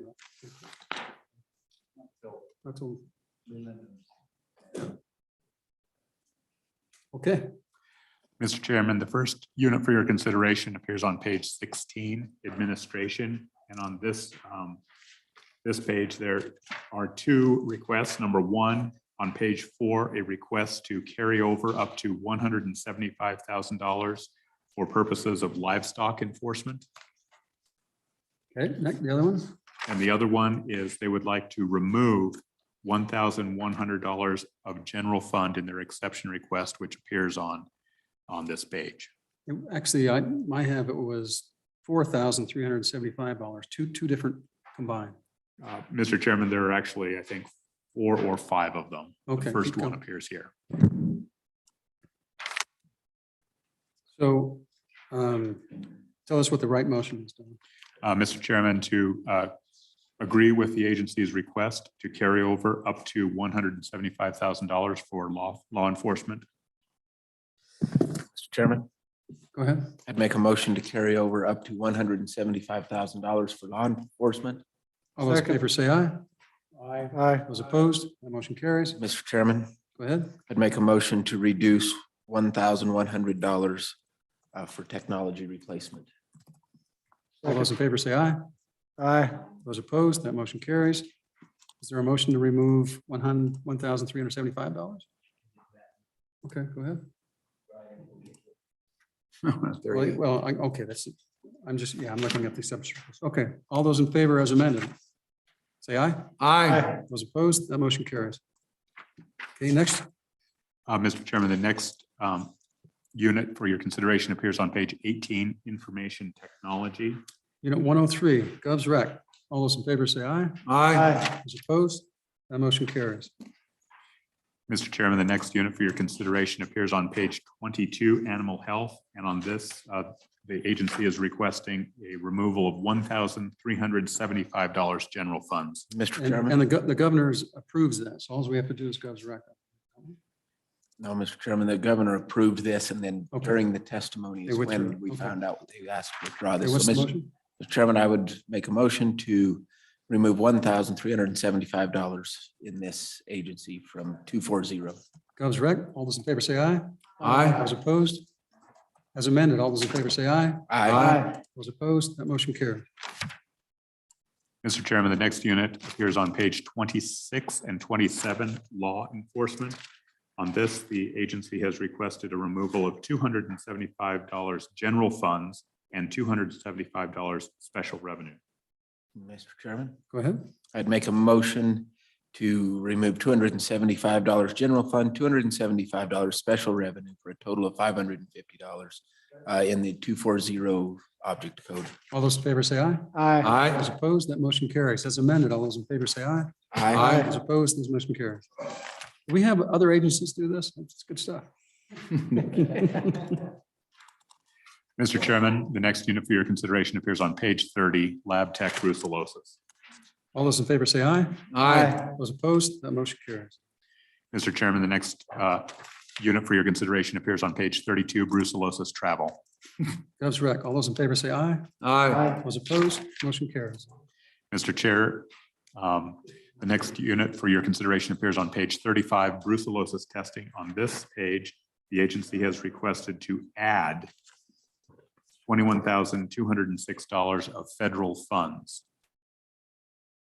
All those in favor say So aye. one second on that one. So is that in addition to the 61,728 on page 34? That's in addition to that. So we're increasing it over and above the GovRex by that number. That's exactly correct. The rationale they provided is they were just became aware of a increased federal grant of Okay. 82,934. And Mr. Chairman, Go ahead. I would move to make that total $82,934 by increasing it by the 21,000 and change to make that. All those in favor say aye. Second.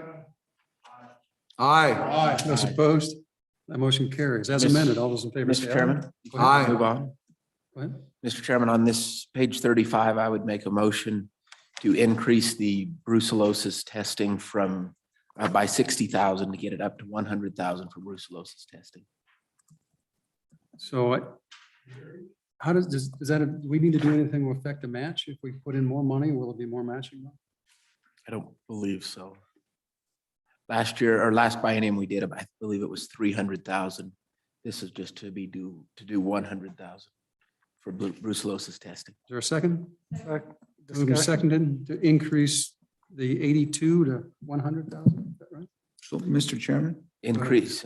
Yeah, if we could just have a little explanation. I remember a couple of years ago that there was concern that we had a couple of cases, a couple of herds that had to be destroyed because that's what increased it then. Where is that now? And if there was testimony on this, I missed it. So. Mr. Chairman, there's still ongoing testing in those surveillance counties over on the western side of the state. And this just provides funding to make sure we can keep the state as a whole brucellosis free, because it does affect cattle markets throughout the state if those western counties have a positive testing. And Mr. Chairman, just as a question, does that mean we're increasing general fund expenditures by $17,066? Is that essentially, is the upping it from 82 to 100, is that general fund? Mr. Chairman, two slightly different. This would be general fund only, and it would get the general fund side of it up to 100,000. I believe there's about 40 left from the last biennium or to be expended. And so it's an adding of 60,000 in general fund It's a $60,000 addition to the general fund ask. to make the total 100,000, Mr. Chairman. Go ahead. Clarification. So on that, then you also, unless it's already there, do we need to also have a footnote to allow the carryover and non-reversion, allow those funds to be forwarded and expended? Or is that already there from the prior?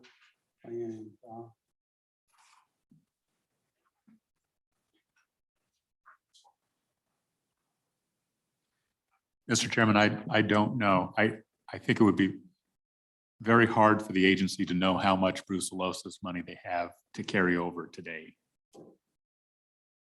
I think Representative Walters is just adding an additional $60,000 for testing for next biennium of new money. Okay. So, but Mr. Chairman, I thought he also was talking about that, well, so far they've got 40, I think what I heard was they've got $40,000 left over. If they don't expend that, if that's not all expended by the end of the biennium, is it the intent to let that carry over and just use whatever they hadn't spent in this biennium? Mr. Chairman, that is the intent. So the way, so basically it would be carryover, and that would be added to the existing amount. Plus, we're going to add 60 regardless of what it is. Is that right?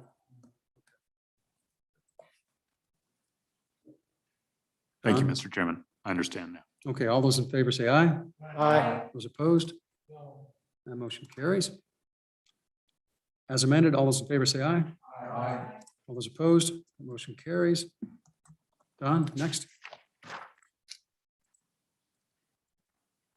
Mr. Chairman, the next unit for your consideration appears on page 38, avian health. Okay, unit 440. $16,000 for avian health. All those in favor say aye. Aye. Those opposed? That motion carries. Ms.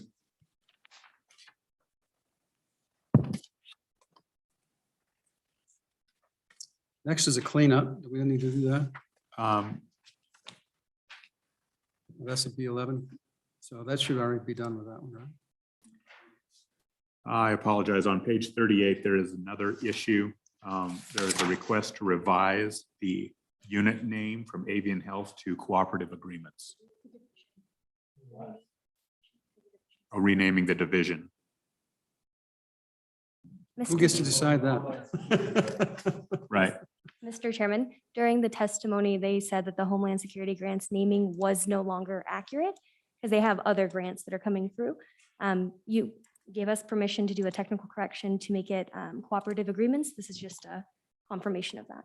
So is that something that we do in writing of the budget and you got to change the page and all that kind of stuff? Mr. Chairman, City Budget Department can facilitate that upon an agency's request. So we don't have to do anything. Okay.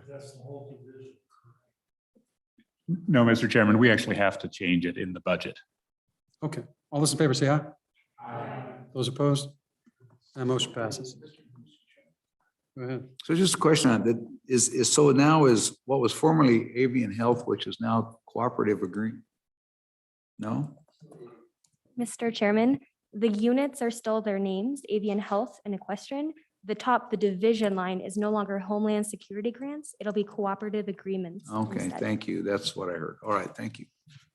So, Mr. Chairman, the division, yes, those are your appropriations, and that's how you allocate the funding. On the unit, we have flexibility. Okay. Next on. Mr. Chairman, the next unit for your consideration appears on page 40, equine and small animal or small ruminants. Unit 442. Goes right. All those in favor say aye. Aye. All those opposed? That motion carries. Mr. Chairman, the next unit for your consideration appears on page 43, estrays. Strays, Unit 601. All those in favor say aye. Aye. Those opposed? That motion carries. Mr. Chairman, the next unit for your consideration appears on page 54, brand inspection. And on this unit, they are requesting a removal of $1,650 general funds. Representative Walton. Has that already been approved? Thank you, Mr. Chairman. I would make a motion to remove $1,650 from the object code 240 for IT and software licenses. As amended, all those in favor say aye. Aye. All those opposed? That motion carries. Mr. Chairman, the next unit for your consideration appears on page 58. Predator control fees. And I believe there is. No, Mr. Chairman, no issue. All those in favor say aye. Aye. Those opposed? That motion carries. Anything else in this entity? Yes, Mr. Chairman, there is an error on our part, apologies, on page 54. Go ahead. The negative $1,650 should be special revenue, not general funds. All those in favor say aye. Aye. Those opposed? That motion carries. Motion to close. All those in favor say aye. Aye. That motion carries. Mr. Chairman, Go ahead. just wanted to know if we could go back to Agency 46, Wyoming Combat Sports Commission, and provide them regulatory authority to oversee the redistricting process. All those in favor say aye. Yeah. Okay, next on. Mr. Chairman, the next unit for or next agency is Workforce Services, Agency 53.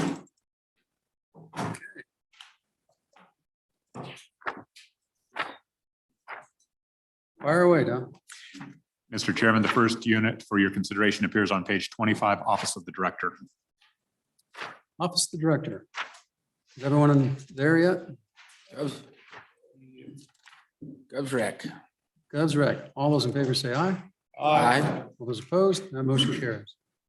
Mr. Chairman, the next unit for your consideration appears on page 31, Policy Research and Communications. GovRec. Gov's rec. All those in favor say aye. Aye. Those opposed? That motion carries. Mr. Chairman, the next unit for your consideration appears on page 39, Workforce Development Training Fund and Senior Community Service Employment Program. Gov's rec. All those in favor say aye. Aye. Those opposed? That motion carries. Mr. Chairman, the next unit for your consideration appears on page 43, Quality Childcare. Quality childcare. GovRec, all those in favor say aye. Aye. Those opposed, that motion carries. Mr. Chairman, the next unit for your consideration appears on page 46, Serve Wyoming. Serve Wyoming, GovRec, all those in favor say aye. Aye. All those opposed, that motion carries. Mr. Chairman, the next unit for your consideration appears on page 59, Employment and Training. Employment training, GovRec, all those in favor say aye. All those opposed, that motion carries. Mr. Chairman, the next unit for your consideration appears on page 67, State Mine Inspector. 67, all those in favor say aye. Mine inspectors? All those opposed, that motion carries. Mr. Chairman, the next unit for your consideration appears on page 71, Mining Exams. Exam, all those in favor say aye. Aye. All those opposed, that motion carries. Mr. Chairman, the next unit for your consideration appears on page 84, Vocational Rehabilitation. Oak Rehab, all those in favor say aye. Aye. All those opposed, that motion carries. Mr. Chairman, the next unit for your consideration appears on page 101, Unemployment Insurance Administration. Unemployment Administration, all those in favor say aye. Aye. All those opposed, that motion carries. Mr. Chairman, the next unit for your consideration appears on page 107, Unemployment Insurance Employment Security Revenue Fund. Okay, labor. Unemployment Insurance Employment Security Revenue Funds, Unit 340, all those in favor say aye. Aye. All those opposed, that motion carries. Mr. Chairman, the next unit for your consideration appears on page 114 and 115, Labor Standards. Labor Standards, all those in favor say aye. Aye. Those opposed, that motion carries. Mr. Chairman, the next unit for your consideration appears on page 133, Workers' Compensation and OSHA. Workers' Compensation and OSHA, all those in favor say aye. All those opposed, that motion carries. The next unit for your consideration appears on page 141, Disability Determination Services. Disability Determination Services, all those in favor say aye. All those opposed, that motion carries. Don, anything else on this agency? Move to close. All those in favor say aye. All those opposed, that motion carries. Next, Don. Mr. Chairman, the next agency for your consideration is the Oil and Gas Commission, agency number 55. The first unit for your consideration appears on page 24, Administration. Administration, Oil and Gas Administration. GovRec, all those in favor say aye. Those opposed, that motion carries. The next unit for your consideration appears on page 29, the UIC program. UIC program, all those in favor say aye. Those opposed, that motion carries. Mr. And Chairman, we got orphan well. the next unit for your consideration appears on page 34, Oil and Gas Bond Forfeitures. Bond forfeitures, all those in favor say aye. Those opposed, that motion carries. Move to close. All those in favor say aye. Yep.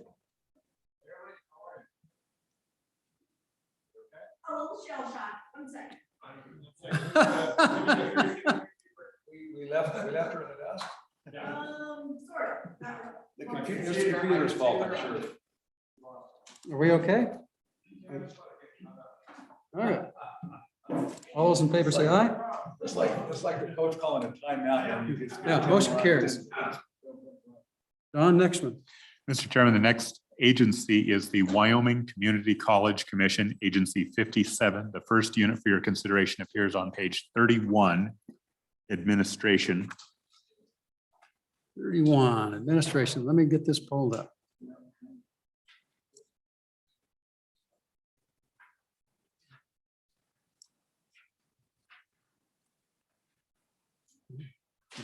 There it is.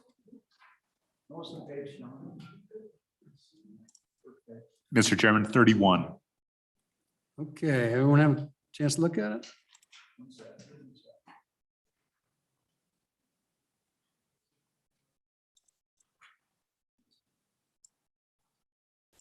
Mr. Chairman. Go ahead. So question on priority number 6 on page 25. And so this, I think this comes up as one-time funding, but when you get to the request, it appears to be recurring. And so I guess this is one time, but you know, it's just a note there that it's probably going to probably see this in the future. At least part of it. Yeah. Yeah.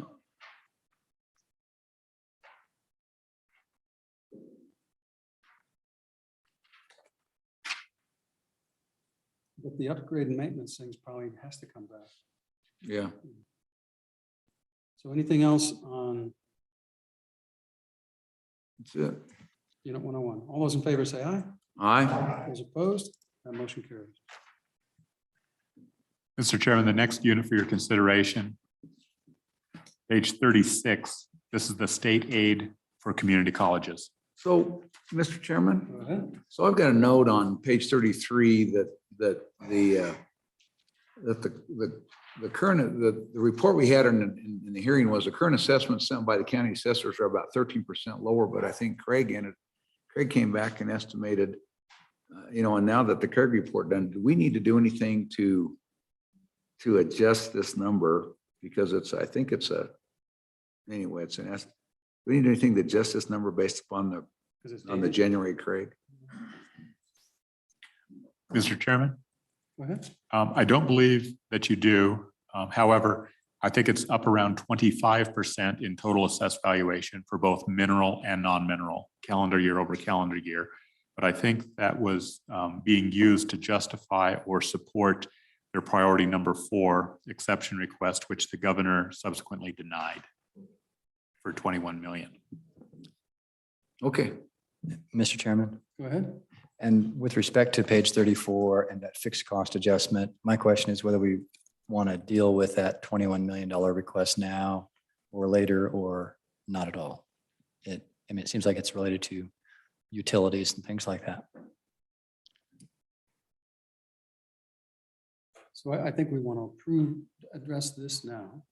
I mean, not address this now. If we're going to, if it's going to be an ARPA dollar issue. I mean, that's where we come from. So, Okay. okay. Mr. Chairman, I think that's wise, because I think the long and short of it is we're not going to know where this is at until about a year from now, and we're going to have to come back and make an adjustment. I think that's where we're going to be. Okay. So anyway, Gov's rec. All those in favor say aye. Aye. Those opposed, motion carries.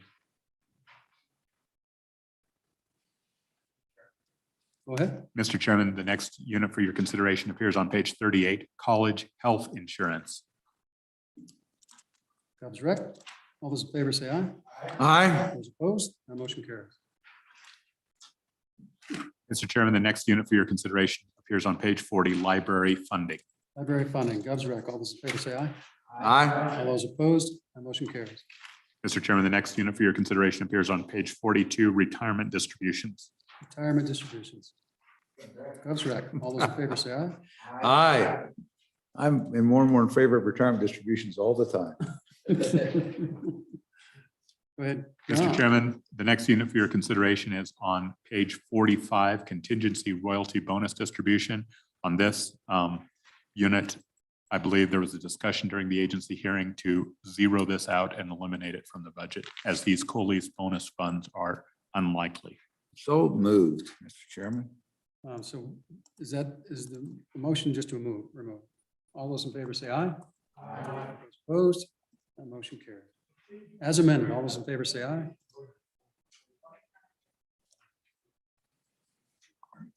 As amended, all those in favor say aye. Aye. Those opposed, that motion carries.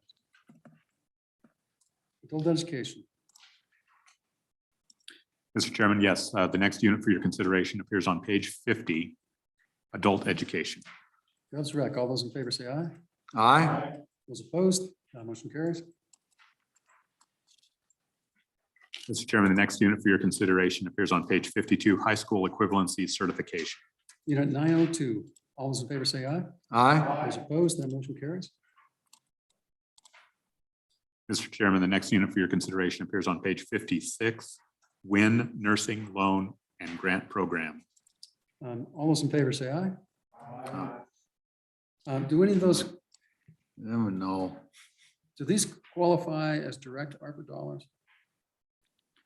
Mr. Chairman, I believe they do. And in fact, the governor used this fall, used conserved general funds to infuse this program. I think the amount was around $260,000, but they were not direct ARPA dollars. They were So- conserved general funds through the Mr. behavior. Co-Chair, should we pin this for the ARPA dollars to do a swap out if it fits?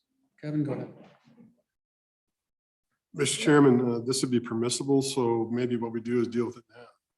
If you want to do like we did with corrections, we would fund this for the biennium with direct ARPA, and that'll help us transition more money into conserved general funds. And we put the statement in there that post ARPA, these would be in the standard budget. So when we're talking about this, what are we still, are we on page, we're talking about page 50, 56. 55 and specifically this includes the exception request on page 55? Okay. Mr. Chairman, I think the standard we could do as well as the exception request. Because if this is ARPA permissible, then we could change, convert more with the expectation. So it'd be just like corrections. And in fact, in corrections, we have the standard budget in places that we're converting, and there was a couple that we actually said, if you approve this request, then we could convert that as well. So you could do that here for the total of 6.4, and that would reduce the amount of money that we have targeted for FMRs by the 6.4 million. So, So, Mr. we have a Chairman. motion. Yeah, go ahead. So, Mr. Chairman, I just move that we change the funding source from general fund to ARPA direct. Consistent with the language that we've used. Yeah. In the. Department of Corrections. Department Corrections. Okay, Don, And any further discussion? Mr. Chairman, so this is on page 53, is that where we are? Is it 6.4 million or am I in the wrong category? 6,427,400. Okay, I don't understand. It's on page 56, though. Yeah. All those in favor say aye. Aye. Those opposed, that motion carries. As amended, all those in favor say aye. Aye. All those opposed, that motion carries. Don, high school equivalency? Mr. Chairman, just for I'm sorry. a question on that. Are these direct ARPA dollars or? Yeah. Okay, that's what I thought. Thank you. Mr. Chairman, the next unit for your consideration appears on page 59, Veterans Tuition Waiver Program. Veterans tuition waiver. Desiree, all those in favor say aye. Aye. All those opposed, that motion carries. Mr. Chairman, the next unit for your consideration appears on page 66, Public Television. Public television. Desiree, all those in favor say aye. Aye. Those opposed, that motion carries. Mr. Chairman, the next unit for your consideration appears on page 68, Wyoming Public Television Council. Television council. Desiree, all those in favor say aye. Aye. All those opposed, that motion carries. Mr. Chairman, the last unit in this agency appears on page 70, Wyoming Public Television Retirement. Television retirement. Let's retire television. All those in favor say aye. Aye. Those opposed, that motion carries. Okay, I move to close. All those in favor say aye. Aye. Those opposed, that motion carries.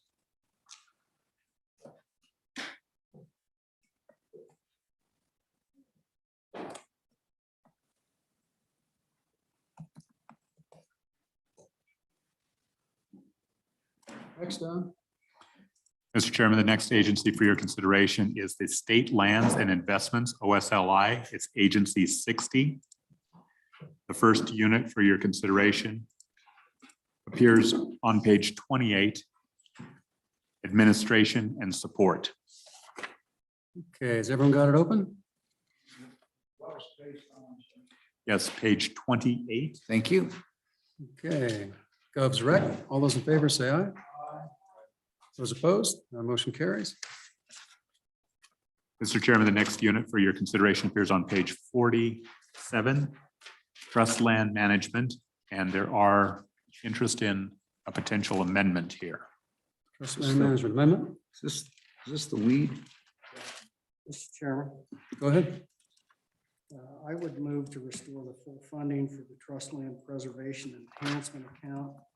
I believe that was $750,000 for the biennium. General fund. General, no, that comes out of the school foundation account currently. I believe, is that correct, Dylan? Mr. Chairman, that is correct. Historically, this has been at 500,000. You want to move it to 750. The 500,000, just restore it back to what they're prior to the budget cuts. Okay. It's been as high as 750.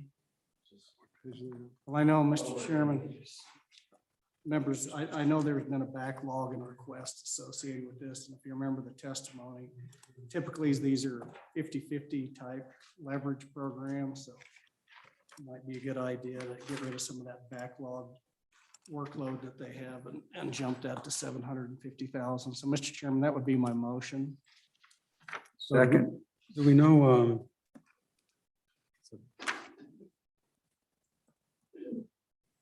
is it, I mean, do we care if it's school funds or should we make it? something else? Mr. Chairman, currently, we're supporting the school foundation program with Lizard dollars. Until such time as that deficit is overcome, there is no need to have anything other than school foundation program, because basically this money was going to go into the Lizard, then over to the schools. So basically, we have about $500,000 in general funds going into the Lizard, and it's just going to go into the subsidies. That makes no sense to me. To me, why wouldn't we just fund it direct? Well, Mr. Chairman, I think, well, I mean, when there's school trust lands, so it's deductive in that. At the end of the day, you're right, though, we're gonna fund schools, whatever schools need to be funded. And I'd rather just see us take the amount, we figure out what the shortage is in school foundation. We're gonna feed that what it is, but why would you not want to know what the full cost of what it is? Is this only for school trust funds or is it both? Only school trust. School land trust. for these projects. All those leased acres? All right. Okay. So Representative 2 Schwartz. points, Mr. Chair, if I may. First, just fundamentally, I might disagree with the co-chairman with how we define the use of school foundation program monies, but I will save that for another time. But if I could get Senator Hicks to repeat his amendment, so I know where it's going, because I didn't quite catch it all. Yeah, I believe they call this their state land trust preservation and enhancement account. And so it would be to put 750,000 into that account from the school foundation program, which is historically where that money's come from. I'm trying to find the line item on here where it shows that. So there's a certain amount of logic to use one-time general fund because it would essentially it would be the conserve ARPA dollars. So there's a logic to that, just to not use general. If we make the right deposits to the school foundation program, then maybe. They'll take care of it. Yeah. Might take care of it, that's right. Mr. I'll Chair, remind you. The school permanent land. would it be a friendly amendment to make this general fund? No, that's what we just got Probably done not. talking. Very friendly. So Okay, as amended, all those in favor say aye. Aye. Those opposed, that motion carries. As amended, all those in favor say aye. Aye. Those opposed, that motion carries. Next on.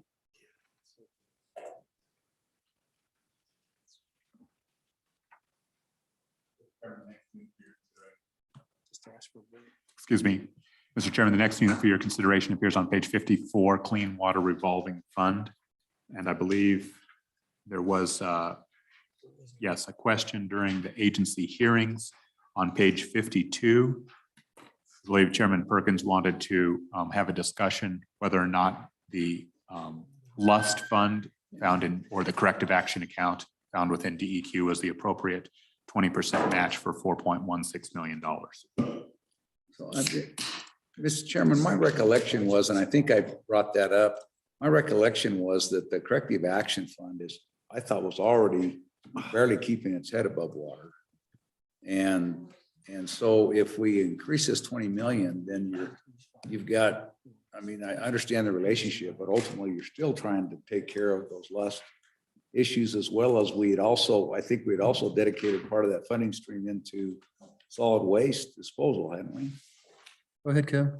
Mr. Chairman, December 1st, the corrective action account 029 had $120,640,751.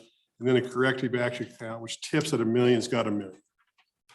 So that money comes from leaking underground storage tax fees on diesel and gas. And also there, I believe is a $200 fee for tank, if you own a tank that you have to. So Well, and I appreciate that, Mr. Chairman. My recollection is, as we looked at, it seems that I remember looking at that we did something with this on solid waste disposal and storage, and we were funding that money then.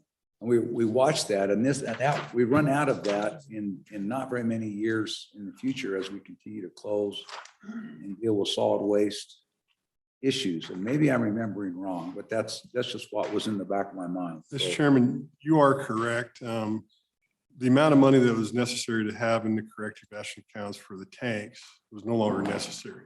So then we did start supporting the solid waste facilities as well.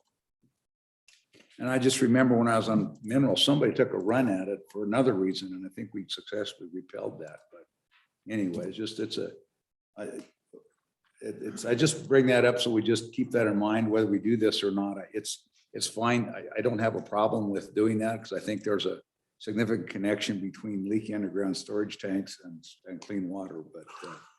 But I just recognize that what will happen is we'll be coughing up money for solid waste disposal earlier than we otherwise would. But that's the committee's choice.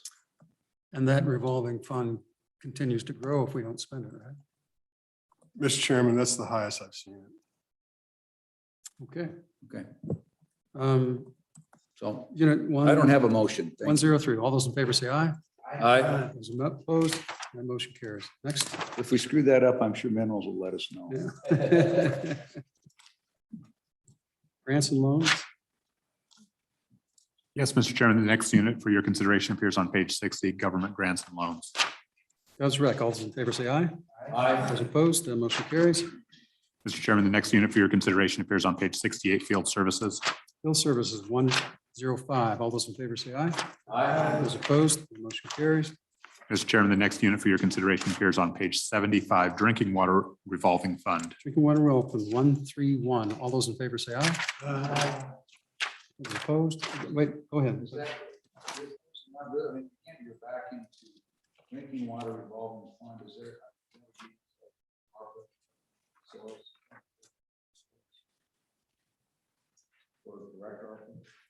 Mr. Chairman, I think we should look into it. Don, you're shaking your head. Mr. Chairman, the issue that I would see immediately is you would be matching federal with federal.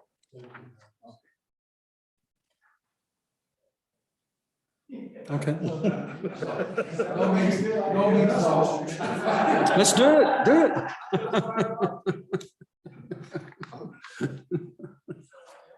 All those in favor say aye. Aye. Those opposed, that motion carries. Forest Service, MOUs. Yes, Mr. Chairman, page 78, Forest Service MOU. All those in favor say aye. Aye. Those opposed, that motion carries. The next unit for your consideration appears on page 85, Forestry Division. Forestry Divisions, Govs Rec, all those in favor say aye. Aye. All those opposed, that motion carries. Next unit for your consideration appears on page 92, Emergency Fire Suppression Account. Emergency Fire Suppression Grant, what's the balance in that now? About 5.5. That's what I've got in my notes. Yeah, so is that right? 5.5 million left currently in the account of uncommitted, uncommitted dollars? Mr. Chairman, he did modify that, I believe. Yeah, yes, to 5 million. The narrative says 1.5. Okay. And so is there a motion to amend? So there is no motion yet. So, but what you've got is so there's 5.5 million in that account. The governor's asking to put another 20. But And Mr. we've al- Chairman, my recollection is of the testimony, there's some million in there, but there's a significant amount of that they're anticipating having to pay the federal government back Yeah. on a number of those. They know the bill's coming. They just haven't received it. Some of those as far back, I believe one was 2019. So there might be another 3 or 4 million of bills that are out there that just because of the nature of the federal government takes sometimes 2 or 3 years to do the final accounting and billing on these, that we may want to just adopt the Governor Act. Mr. Chairman, Rep. Simsted. so I've got a question on the $20 million ask for fire suppression. I had thought that we put $20 million into the governor's office already for that. For emergency. Yeah. Right. But how much do you need for all emergencies? Do you need, I mean, this would be $40 million between fire and all emergencies. You'd have $40 million. Do we need that much in 2 years? So, Mr. Chairman, I think if you'll recollect the testimony from the state forester, in 2012 was our biggest fire year, and we expended about $40 million of the state of Wyoming in 2012. So the idea, do we need it? Not until you need it. And so under a scenario like 2012, and then you calculate inflation, that would eat up all of the fire suppression count and all the governor's 20 million and his other emergency count. We still wouldn't have sufficient funds to pay for a really bad fire year. Mr. Chairman. Go ahead.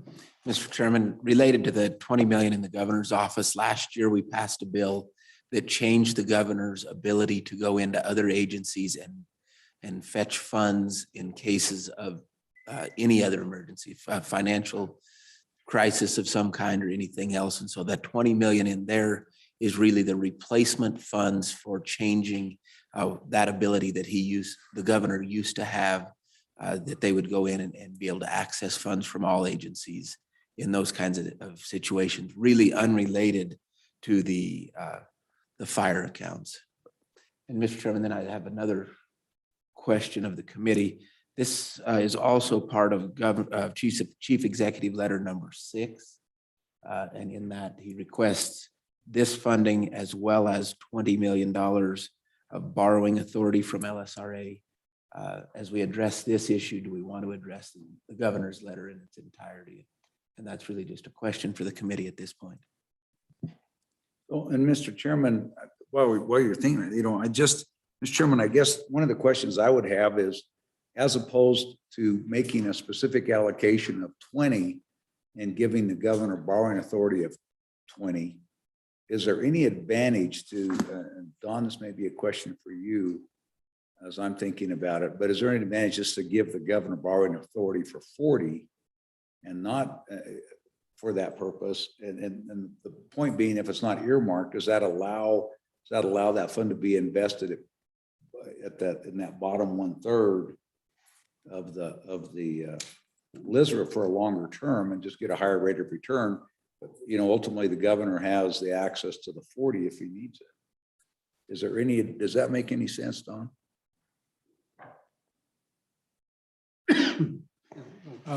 Mr. Chairman, it is taken from the LSRA. I was going to mention Governor's Letter number 6 requests the borrowing authority for $20 million.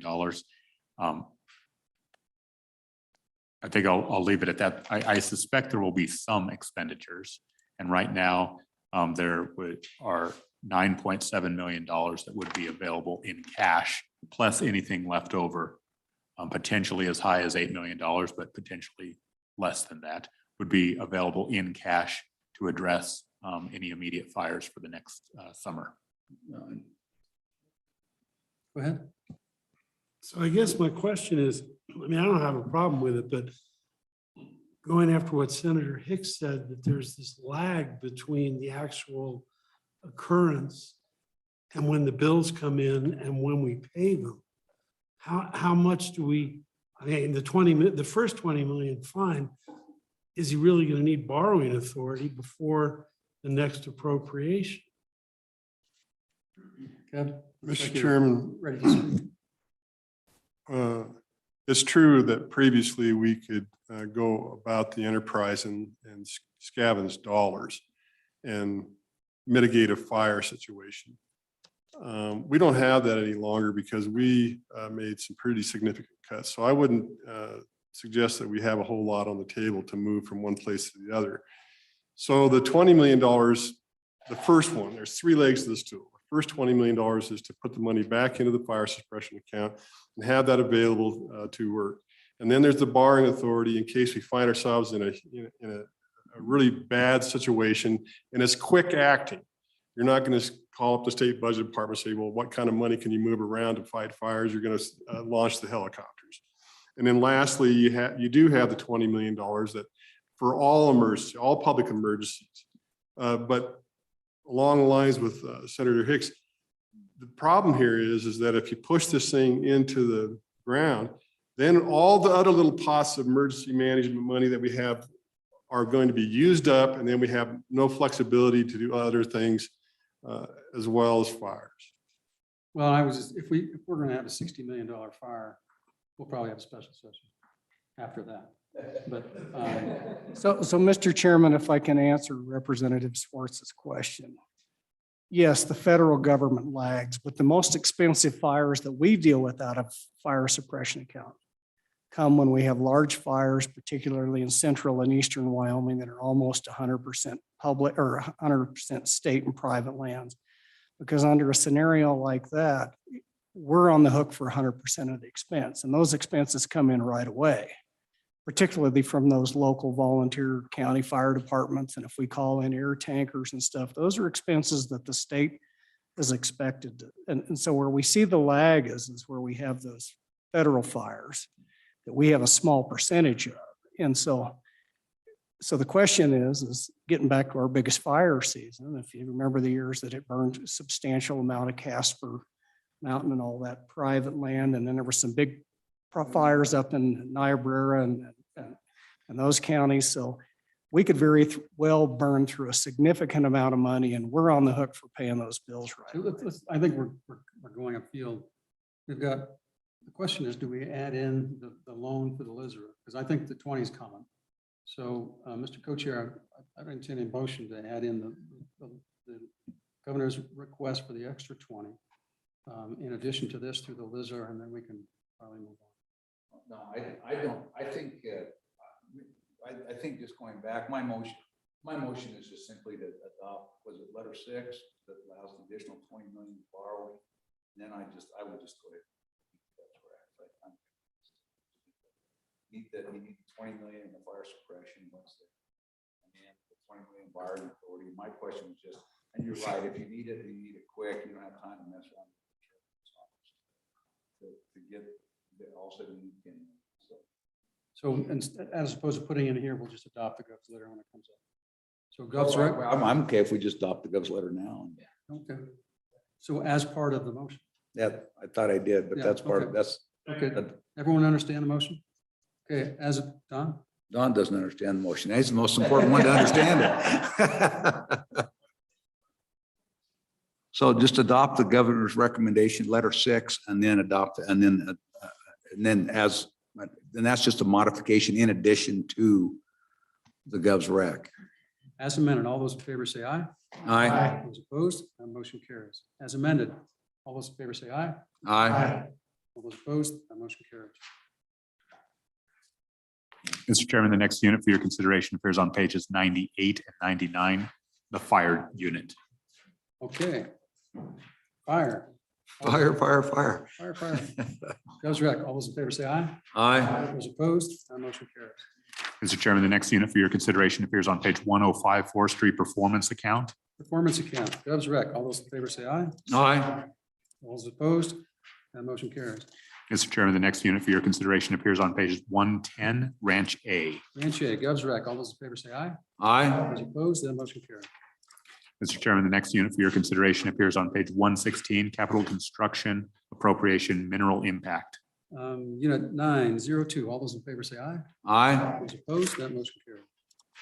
Mr. Chairman, the next unit for your consideration is the federal forestry grants, appears on page 121. 121, all those in favor say aye. Aye. Those opposed, that motion carries. Mr. Chairman, the next unit for your consideration is on page 126, county equipment. Gov's rec. This is the revolving count. No, it's county equipment. All those in favor say aye. Aye. Those opposed, motion carries. Mr. Chairman, the next unit for your consideration appears on page 137 and 138, the Good Neighbor Authority. I would also direct your attention to Governor's letter number 7. You addressed the first 2/3 of that this morning. This related to the FNRPA account. The last third is for $140,000 general fund that would be placed in this division if you support that balance of that letter. We have a motion. So moved as amended with the governor's letter.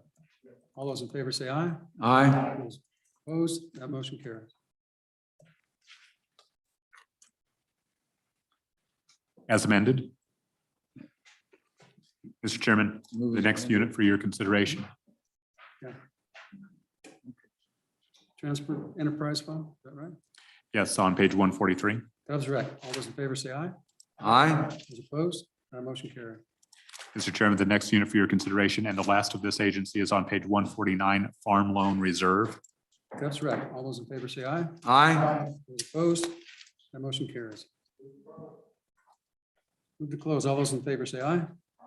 Those opposed, motion carries. Let's get a few more, Don. if we can. Postpone 63 until after dinner.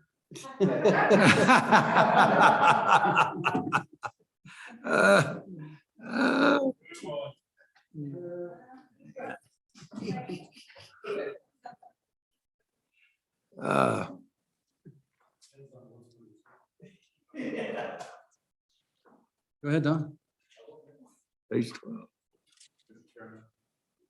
Mr. Chairman, there are two units in the governor's residence. The first appears on page 12, Residence Operations. That was right. All those in favor say aye. Aye. Those opposed, motion carries. Mr. Chairman, the last unit appears on page 16. That was right. All those in favor say aye. Aye. Those opposed, that motion carries. So are we gonna do the university? You want to blow by and pick up with like which enhanced oil, or you want to do the university now? Okay. The university gonna take a while. Maybe not. Maybe Well, not. let's do Wyoming tourism. Oh, you mean skip tourism board? I'm sorry. Yeah, Did I that's skip not a good tourism idea. board? Oh.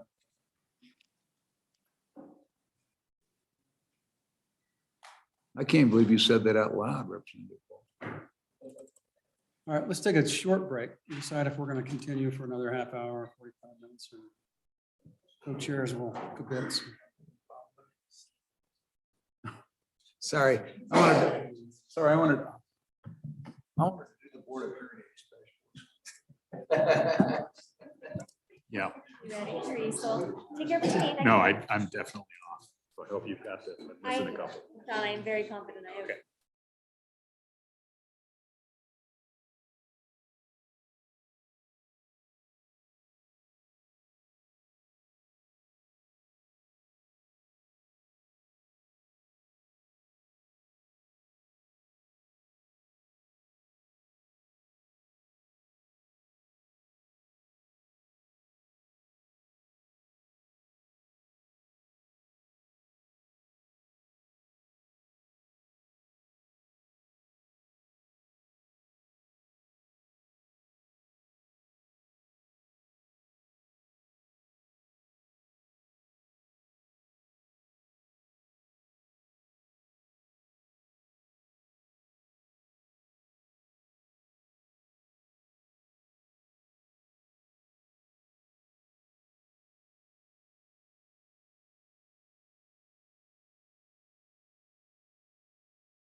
8 more to go. We're just gonna do the little ones. We're gonna do 6. So if you want to write these down, so you can get it, so you know where we're headed. 869, which is Witchy, 70, enhanced oil recovery, 72, retirement system, 77, enterprise technology, right? Yep. 81, parole board, 90, Wyoming Energy Authority, and 96, state budget department. We're excited about that one, Kevin. And 98, Guardian Ad Litem. We'll see. True story. And Don, if we can get these in less than 20 minutes, we'll do another. Mr. Chairman, the first unit for your consideration in Witchy, which is Agency 69, appears on page 10, Administration and Grants. Administration grants. All those in favor say aye. Aye. All those opposed? That motion carries. Motion to close. All those in favor say aye. Aye. The motion carries. 70, enhanced oil recovery. Mr. Chairman, the first unit for your consideration appears on page 12, Commission and Support. I would also add that there is a request from the agency to, I'll use their term, carry over. In truth, because these are so old, we will probably deem them reverted and reappropriate them. So they have about $1.9 million of very old appropriations that were never reverted. And those revert back to, They should revert back to the general fund. There are a couple of challenges with this. They also give you a list of how they intend to expend these dollars. What they didn't say is what portion of those expenditures should become part of their standard budget. Several of them appear to be ongoing, staff salaries, for example. At some point, we would need a list to say, okay, you have use of the 1.9 million, but $400,000 of that will become part of your standard budget, and 1.5 or whatever the number is. but we need a breakdown of that. Right. So So, Mr. Chairman, go ahead. I'd have a motion to revert and reappropriate 1.9 million within this agency. Is this the one between SCR and, is that? Okay. Second. Moved and seconded. Discussion. So somehow we need to know what they're using for what and how much is this going to be ongoing. So we can get that, Mr. Chairman. If you remembered, what this was money that was actually appropriated to SCR that's being used by Enhanced Oil Recovery. And so this is transferring that old money, which over there for EORI to continue its work. But I agree, we need that, but that's just for those, that might ring some bells. We had a little bit of discussion about But and I don't have it in front of me. There was a breakdown on how they were going to spend all of 1.9. And the question is, how much of that is ongoing and how much is not?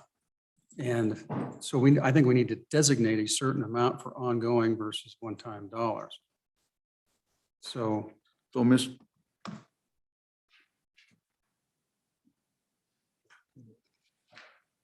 Yeah, so Mr. Chairman, I would just move, I would just make the motion to do that, and then let's stick a pin in this. And round robin, if we get that information, we'll figure that out. Otherwise, in fact, let me just make the motion that we'll do that. And this is it's one-time money not to be included in standard budget.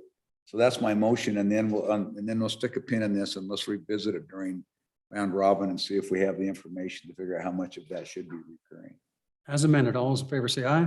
Aye. Those opposed, the motion carries. As amended, all those in favor say aye. Aye. Those opposed, that motion carries. So Don, make sure, and hopefully they'll respond to that. If they don't, we'll take it away. Mr. Chairman, the next unit for your consideration is on page 15, Technical Outreach and Service. Cobb's rec, all those in favor say aye. Aye. Those opposed, that motion carries. Motion to close. Is that right? All those in favor say aye. Aye. Those opposed, that motion carries. State retirement.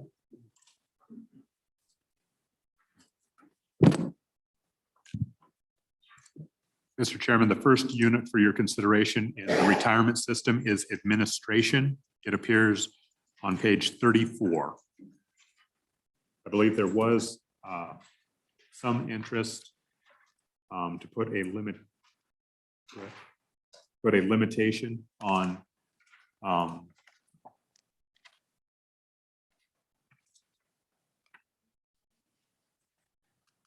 salary and benefit increases that were conducted without legislative authority. Go ahead. So I think where we're at is what happens is we've got these accession requests that kind of go back and backfill, or they kind of It's already been done. authorized. It's already been done. So this just puts us in compliance. I'm sure everybody remembers our discussion at the hearing about this. And so ultimately, I think we do want to footnote that, quite frankly, I want our members to know what happened. And that's first the footnote. I don't care if it stays in at the end of the day. I don't care if the governor even redlines it. But I want our members to know that footnote, because I want them to know that I want them to know that happened, and I want them to know that we're trying to hold them accountable for that. So. And so the footnote goes where? Mr. Chairman, it would go on the retirement system in this division administration, but I would benefit from more clarity on what the footnote should say. I think the footnote is, this goes with that reclassification employment. And ultimately that if you go, what they were supposed to do is they're supposed to go to the governor's office and get approval, and they didn't do that. They went ahead and did it. And then they went and asked for forgiveness later instead of permission. Is that a fair assessment, Kevin? Mr. Chairman, I believe they went through the A&I process for HRD to get the position reclassification, but it didn't get ferreted as far as the budget amount. And ultimately, the thing that was most alarming is basically when we had Mr. Swindell in front of us, was he said he was going to do it anyway. And if you remember, that's when I asked him, and then Representative Larson actually said no means no. So I think that we just what we want to do is we just want to make sure that those folks have gone through the process, and that positions and that the authorization to use that money is approved both by the executive branch and by the legislative branch. Yeah, I think the concept is that even though it is in a sense kind of an independent board, they still have to play by the rules and make requests just like anybody else. Okay. Okay, as amended, all those in favor say aye. Aye. Those opposed, that motion carries. Next, Don. Mr. Chairman, the next unit for your consideration appears on page 42, investment. Investments. Doves rec. All those in favor say aye. Aye. Those opposed, that motion carries. Mr. Chairman, the next unit for your consideration is on page 48, highway patrol. Doves rec. All those in favor say aye. Aye. Those opposed, that motion carries. Next, Mr. Chairman, the next unit appears on page 53, game and fish wardens. game wardens. Govs recs. All those in favor say aye. Aye. All those opposed, that motion carries. Mr. Chairman, the last unit for your consideration appears on page 62, deferred compensation administration. Administration. Deferred comp. All those in favor say aye. Aye. Those opposed, that motion carries. As amended, all those in favor say aye. Aye. All those opposed, that motion carries. Motion to close. Aye. All those in favor say aye. All those opposed, that motion carries. Enterprise ETS. Mr. Chairman, ETS is agency 77. The first unit for your consideration is IT services. It appears on page 24. 24, everyone getting there?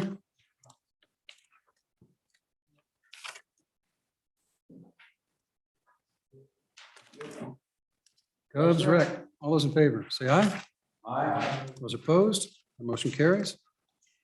Mr. Chairman, the next unit for your consideration appears on page 31, IT enhanced services. IT enhancement, Govs rec. All those in favor, say aye. Aye. Those opposed, the motion carries. Mr. Chairman, the next unit for your consideration appears on page 35, direct billing to departments. Direct billing departments, Govs rec. All those in favor, say aye. Aye. All those opposed, That motion carries. Mr. Chairman, the next unit for your consideration appears on page 41, IT depreciation reserve. IT depreciation reserve, unit 4014. All those in favor say aye. Aye. All those opposed, that motion carries. Mr. Chairman, the last unit for your consideration appears on page 46, the WUN or one infrastructure. One infrastructure. All those in favor say aye. Aye. All those opposed, that motion carries. Motion to close. All those in favor say aye. Aye. All those opposed, that motion carries. Board of Parole, HC 81. Mr. Chairman, Go ahead. this agency has just one unit for your consideration. It appears on page 13 and 14, Administration Board of Parole. Gov's Rec, Administration, Unit 101. All those in favor say aye. Aye. Those opposed, that motion carries. Motion to close. All those in favor say aye. Aye. Those opposed, that motion carries. Wyoming Energy Authority. Unit Mr. 90. Chairman, the first unit for your consideration appears on page 12, Administration. And we do have an issue with this. You'll recall that the presentation of the Wyoming Board Business Council included a transfer of the energy program from the board, from the Business Council to the Wyoming Energy Authority, along with its funding. And so they had submitted through the budget office a request to adopt those federal funds associated with that program. Unfortunately, we have played some bit of phone tag with the agency. I think they are under the impression they do not want those funds in their budget because they are a arm's length entity of the state. And unfortunately, we have not resolved whether or not those federal funds can be appropriately included or embedded in their budget or not. So they could have the funds, but just not put it in their budget. There are other ways to do that. Mr. Chairman, Go ahead. there's a provision that we use when we transfer money from one agency to another. You know, for example, the schools receive money from the Department of Health, Attorney General's office receives them. And what we do is we use a fund, it's called 301, and it's a transfer fund. Basically, it changes the identity of the funding from federal to state on the transfer. Maybe that's something we could work with them on to see if that would be satisfactory for them. So, Mr. Chairman, I'm going to move that we go ahead and do that. And then we'll just come back and visit this and see if that's the right way to do it. That seems to me, at least we can do this. We're not going to know this, probably know this tomorrow either. So why don't we just So, do it Mr. that way? Chairman, the importance of that would be that the CFA and all the federal reporting would belong to the home agency, and wouldn't put them into that world. Okay. Mr. Chairman, the appropriate motion on that is $582,811 federal funds for energy transfer. So I make that motion, Mr. Chairman. All those in favor say aye. Aye. Those opposed, that motion carries. As amended, all those in favor say aye. Aye. Those opposed, that motion carries. Don, anything next? It's, page Pipeline? 16, 17. Sorry, Mr. Chairman. Yes, the next unit for your consideration appears on page 16, Wyoming Pipeline Authority. All those in favor say aye. Aye. All those opposed, that motion carried. Mr. Chairman, the last unit in this agency appears on page 20, Wyoming Infrastructure Authority. Infrastructure Authority, Gov's Rec, all those in favor say aye. Aye. Those opposed, that motion carries. Motion to close. So wait a second, before we do that, Mr. Chairman, so now I think we've zeroed out two of those now. Do you need anything from us so they don't have to appear in the budget in the future? This vote, the last two votes will ensure that they don't. Thank you. All those in favor to close, say aye. Aye. Those opposed, that motion carries. State budget, State Budget Department. motion to reduce in half. We All those in should, favor say aye. we should, motion to move, change it to Department 86.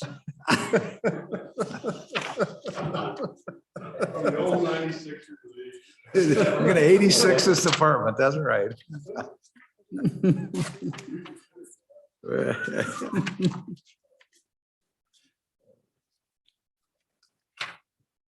Mr. Chairman, the first and only unit in this agency, Agency 96 State Budget Department, appears on page 18, Administration. That's correct. All those in favor say aye. Aye. Those opposed, motion carries. Motion to close. All those in favor say aye. Aye. Those opposed, that motion carries. Guardian lineman, Agency 98.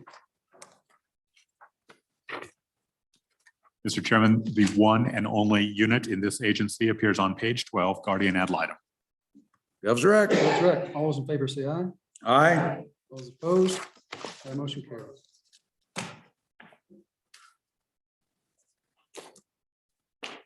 You want to hit some more? Should be done. Okay. Good enough. Done.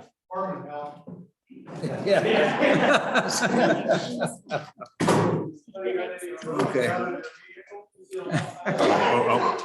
Okay, done. Mr. Chairman, on the agency you just completed, State Budget Department, there was a request to make $9,500 effective immediate. We do need a motion for that footnote. Motion to reopen. All those in favor say aye. Aye. Those opposed, that motion carries. Motion to make it 9,000 immediate. All those in favor say aye. Aye. Those opposed, motion carries. Move to close. All those in favor say aye. Aye. Those opposed, motion carries. All right, Don, talk us about tomorrow. Mr. Chairman, you could commence either going back and picking up Department of Health, Department of Family Services, or proceed with the agencies in their order. The next one would be the judiciary branch or the judicial branch. I suspect we're about halfway done. So you might end up, if we have a similar pace, you might end up about the same time, maybe a shade earlier tomorrow. Let's do a few more. Let's go till 5:30. 10 more minutes. Yeah, I got 10 more minutes. 10 more minutes. What's the next easy one? Mr. Chairman, Agency 103, Commission on Judicial Conduct and Ethics. Let's do it. All right, next. Go ahead, Don. Mr. Chairman, Agency 103, Commission on Judicial Conduct and Ethics, page 9, Administration. That was rec. All those in favor say aye. Aye. Those opposed, the motion carries. Mr. Chairman, Agency 151. No, 151. Oh, we close? We're done. All those, move to close. All those in favor say aye. Aye. Those opposed, the motion carries. Go ahead, Don. The next agency is Agency 151. That's the District Attorney, Judicial District Number 1, Laramie County. Okay, go ahead. There's one unit in this agency, appears on pages 16 and 17, Administration. Jobs rec. All those in favor say aye. Aye. Those opposed, that motion carries. Mr. Chairman, the next agency for your Move to close. All those in favor say aye. Those opposed, that motion carries. 157. Go ahead. Mr. Chairman, Agency 157, District Attorney, has one unit. It appears on page 16, Administration. Jobs rec. All those in favor say aye. Aye. Those opposed, that motion carries. Motion to close. All those in favor say aye. Aye. All those opposed, that motion carries. 160, Boards of Prosecuting Attorneys. Mr. Chairman, Agency 160, Board of Prosecuting Attorneys, has one unit, page 11, Administration, and we do have a amended request. A request was to reduce their effective immediate request to $499,250. $499,250. As amended. Yeah, so that's my motion. We changed the initial request and reduce it to the 499,250. Effective immediate. That's just the effective immediate request. As amended, all those in favor say aye. Aye. Those opposed, that motion carries. That's it. Motion to close. As amended, yeah. All those in favor say aye. Aye. All those opposed, that motion carries. You can do 211 is Board of Equalization. Yep, Unless you want 211. to do schools.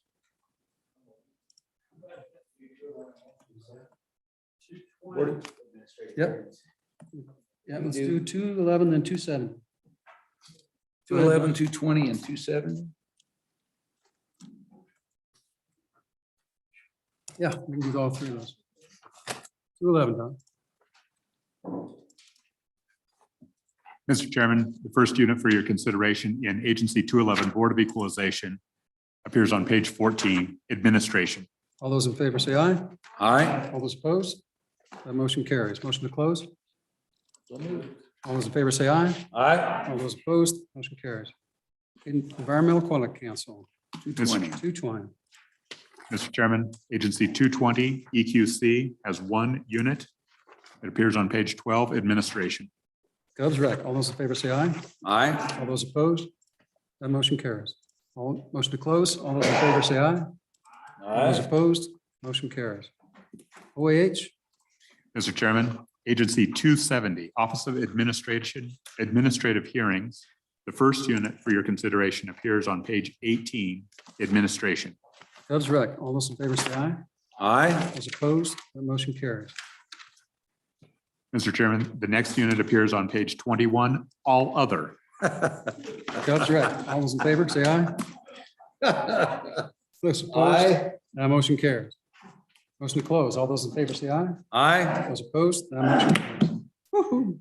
Still got 6 minutes.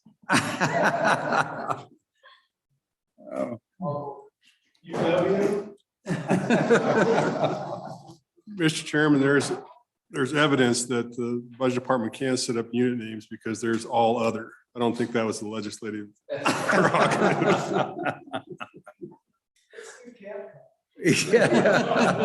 All those in favor say aye.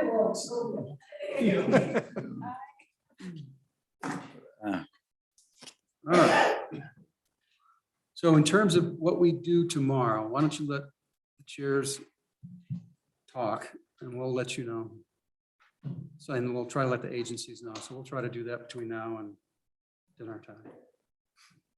If you do end up a little bit early, you could address all of the governor's letters if you wanted to as well. We've skipped over several of those. Go back and. Yeah, that would be easy to do. Mhm. Okay. Anything else for this evening, everybody? Is it only Monday? Yeah. How many did we get, Don? We had to be approaching our record. It's difficult to assess because of the skipping of right. You certainly have, 2/3, almost 3/4 of the agencies addressed.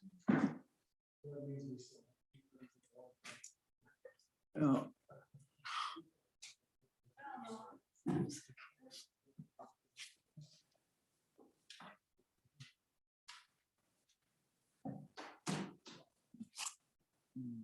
So, Don, it might help us if you just outline what we have left on the big agencies so we can kind of do our. Yes, tomorrow, if you wish to go in agency order, I believe the first agency would be Agency 48, Department of Health, followed by Agency 49, Department of Family Services. Then the University of Wyoming, the Wyoming Tourism Board, Agency 66, followed by the University of Wyoming, Agency 67. And then the Judicial Branch, 101 through 143. The Business Council, Agency 85, then the Judiciary, Agencies 101 through 143. And finally, State Capital Construction. State. Education, Department of Education. I'm sorry. Let me restart. Agency 48, Department of Health. Agency 49, DFS. Agency 66, Tourism. Agency 67, UW. Agency 80, Department of Corrections. Agency 85, Wyoming Business Council. Agencies 101 through 143, with the exception of 103, the Judicial Branch. Agency 205, Education School Finance, Agency 206, Department of Education, and State Capital Construction Agency 227.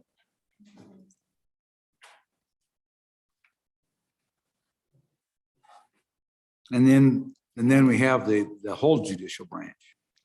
Yes, agencies 101 through 143. Okay. That's just not the district, that's the judicial branch and the district And court. those we usually do by bulk motion. Yeah, except for the, Exception. that's except requests and then judicial branch. And they've Do got, that one. yeah, and the question is, then we do ARPA requests then or with the ARPA. Yeah, so we can do, that should go to the clerk. So, okay, anything else for today? Seeing none, we'll be adjourned.